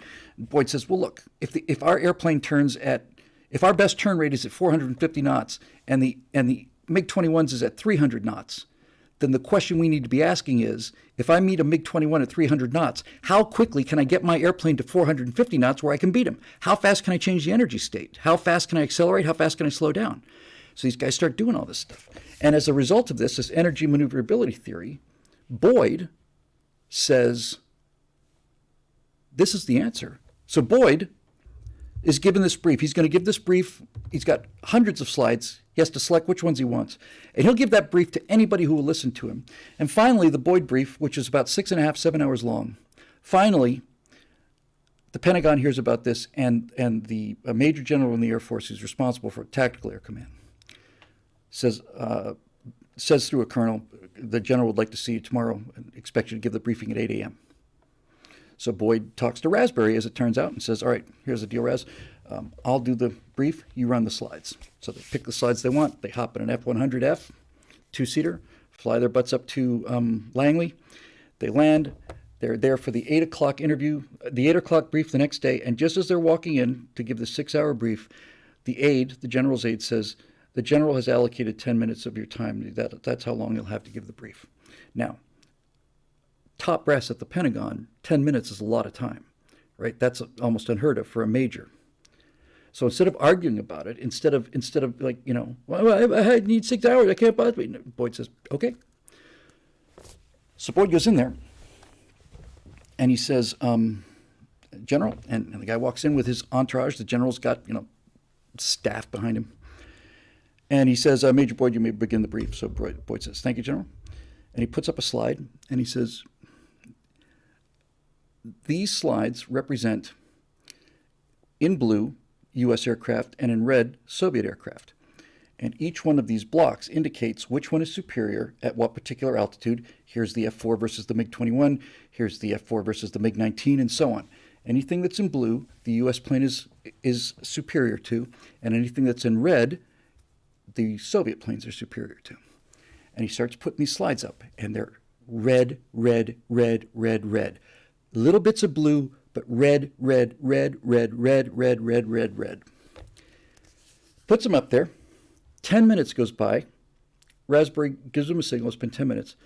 He leaves him up there and he says, thank you, General. That concludes the brief. And the general says, this one meeting won the Cold War. It won the Cold War in this meeting, in this one meeting that day, won the Cold War. Because Boyd got his way. That meant we had air superiority. With air superiority, you have battle superiority. We won the Cold War in the space of a 10-minute briefing and the decision that this general made. This general said, what do you mean you're done? He said, I'm sorry, sir. I was told by your aide that I've been allocated 10 minutes. I've used 10 minutes of your time. Thank you for your time. Are there any questions? The general leans over to the guy who just told Boyd, you got 10 minutes, and says, cancel all my appointments for the rest of the day. Okay.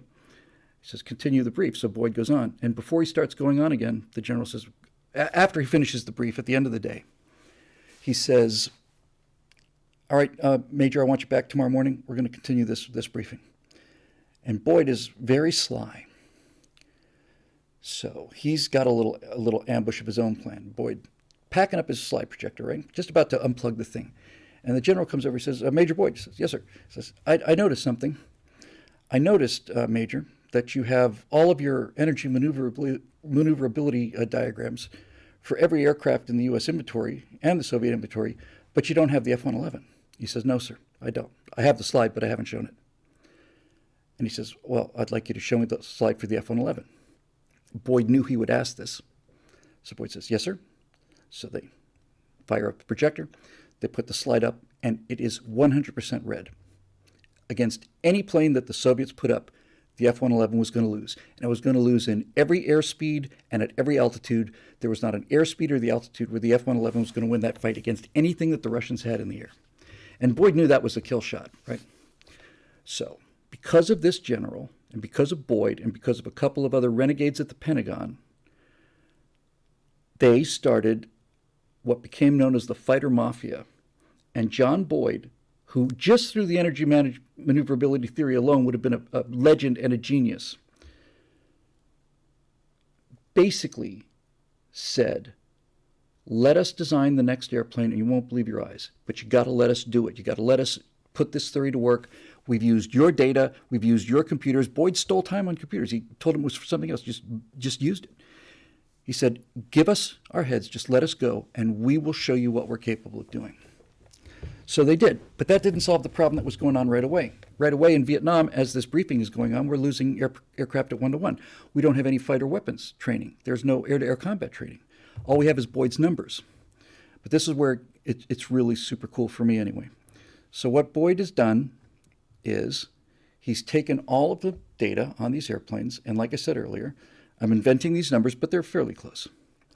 He says, okay, so let's look at the MiG-21 versus the F-4, right? The slide is virtually red everywhere, except for here, where it's blue. Where it's blue, that indicates that the F-4 flying at 450 knots can outturn the MiG-21 only at 450 knots or higher, and only because the F-4 has hydraulically boosted flight controls, but the MiG-21 didn't. I know the MiG-19 and 17 didn't. I'm virtually positive it's true for the 21, but in any event, that was the argument he was making. They said that's just a simple linkage. It's muscle power. And at above 450 knots, there's not a human alive who can pull on that stick hard enough to maintain that G rate to do the turn. So what Boyd is basically saying is, and this goes out immediately. This changes the air war in the space of a month. So Boyd basically says, look, F-4 guys, if you encounter a MiG-21 and you're in a dogfight, you either get that fight to 450 knots or you run away or you die. Those are the three choices. If you fight him at less than 450 knots, you're going to die. And so the pilots took the fight up to 450 knots. Next thing you know, we're knocking them down. So, this is it. And his one of his acolytes, Pierre Sprey, took the same design theory, the idea of a blank sheet of paper, not what do we want in terms of prestige or what do we need the airplane to do. Pierre Sprey was responsible for the A-10. A-10 was a result of Boyd's thinking. So Boyd's first airplane was not the airplane he really wanted.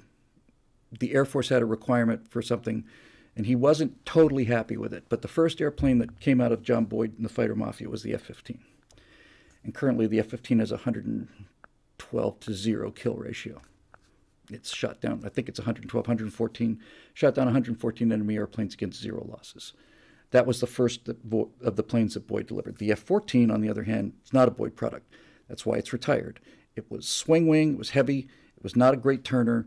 It was fast. It was a good interceptor, but a fighter it was not. So the F-15. But Boyd's masterpiece was the F-16. And when you look at the F-16, if you look at the F-16A, the first production model is F-16. It's a beautiful, beautiful airplane. But you need to look at the YF-16, because the YF-16 is the plane that Boyd designed. The YF-16 is considerably lighter and smaller than the actual production F-16. The F-16 was designed to do one thing, and that is to outturn enemy airplanes and shoot them down. It's got a real nice gun on it, too. And Boyd complained a lot when they made it a little bit heavier for the production model. But the F-16 not only won the quality over quantity argument, because we had to have planes that would shoot down 5 or 6 Soviet planes because they had so many more than we did, but also the F-16 was so inexpensive that we could not only overmatch them in quality, but we could make a hell of a lot of them too. After the MiG-21, the F-16 is the most made fighter aircraft of all time. MiG-21 was in production for a long time. A MiG-21 versus an F-16 is over in about 15 seconds. So it was not only an extraordinarily capable airplane, but it was relatively inexpensive, and he did that. So that's it. All right. Well, and it's 3 hours and 50 minutes. I remember when getting to 2.5 hours was a big deal. We've been over 3 for months now. So anyway, that was an awful lot of fun. It's really useful for me to tell these stories out loud, because when I tell them out loud, it not only helps me visualize it for the screenplay, but it also helps me see, okay, there's something I missed here, or there's something I need to put in there. So thanks for all of that. 251 viewers on YouTube, hooray, and 51 on Twitch. That's good. That number keeps getting bigger. That's great. Tomorrow morning, we are shooting Right Angles with a new format. We'll shoot live for about an hour and a half. Each one of us will bring a show, and we'll also have our regular banter. And I think we'll be shooting Tuesdays and Fridays, so we'll be getting them out twice a week now instead of once. And the format is much more energetic, so I hope you guys will like that. And then on the Stratosphere Lounge on Thursday, if somebody can remind me, I will tell you about what I would like to do for my written content. Because if we're doing political analysis twice a week on Right Angle, then moving back to America doesn't make any sense anymore. So I'll go back to doing written content. And I was going to do a series of firewalls, but I had a different idea. It's a theme-based thing like virtual presidency, and I'm really looking forward to getting your feedback on that as well. Okay, that'll do it. This show is made possible by the members at BillWhittle.com. God bless you all, everyone, who keep us in the game here and keep us fighting. And now we're starting to, really start to make some connections and some clicking, and we'll see if we can't get into the world of real storytelling. The guys at Daily Wire, every time I walk in there, I'm simply gobsmacked at how brilliantly done it is. It's absolutely astonishingly, unbelievably cool place. Everything about that place is just first rate. Everything about it. Most of you know I had this, still got a little scar here from the skin cancer operation I had earlier this year. And I was really hoping that Jeremy would say something about it, because it got nice lighting here. In normal lighting, it's pretty obvious. Thank you very much for the kind words. I was really hoping Jeremy would say something about it. I was hoping he would say, "What the hell happened to your lip?" And then I'd be able to say, "Jeremy's razor's what happened to my lip, man. I was fine. I got your effing razors out, and the next thing I know, I've cut half my lip off. What kind of Chinese junk are you putting out here?" When the truth of the matter is that I've known that boy for a long time now, and we've been partners for several years and friends since end of 2007. And every time I go to Daily Wire, I'm more and more impressed. But I have to tell you, in all honesty, the most proud I've been of Jeremy Boring and the most impressed I have been by Jeremy Boring was when my Jeremy's Razor package arrived, and I saw how perfectly put together that was. Perfectly put together. The packaging is like Apple packaging. It's got humor in it. It's just top quality stuff. And when I saw this, I said, if they can make razors like this, we should be making shows like this, right? This is not something I can do by myself. There's 300 people working there. They've got 20 people on the marketing team, and they've got a budget too. So we will see. Bill Ed Smith says, in an earlier age, Bill would be sporting a magnificent mustache now. Bill will never sport a magnificent mustache or a beard. I had a mustache when I was in college, and 70% of that mustache was eyebrow pencils, so not going to happen. All right, that'll do it. Thanks again for everybody being here. Thanks for all the kind words, as always. And thanks for joining us here on the Stratosphere Studio. We'll see you Thursday Night Live on the Stratosphere Lounge. Have a good time.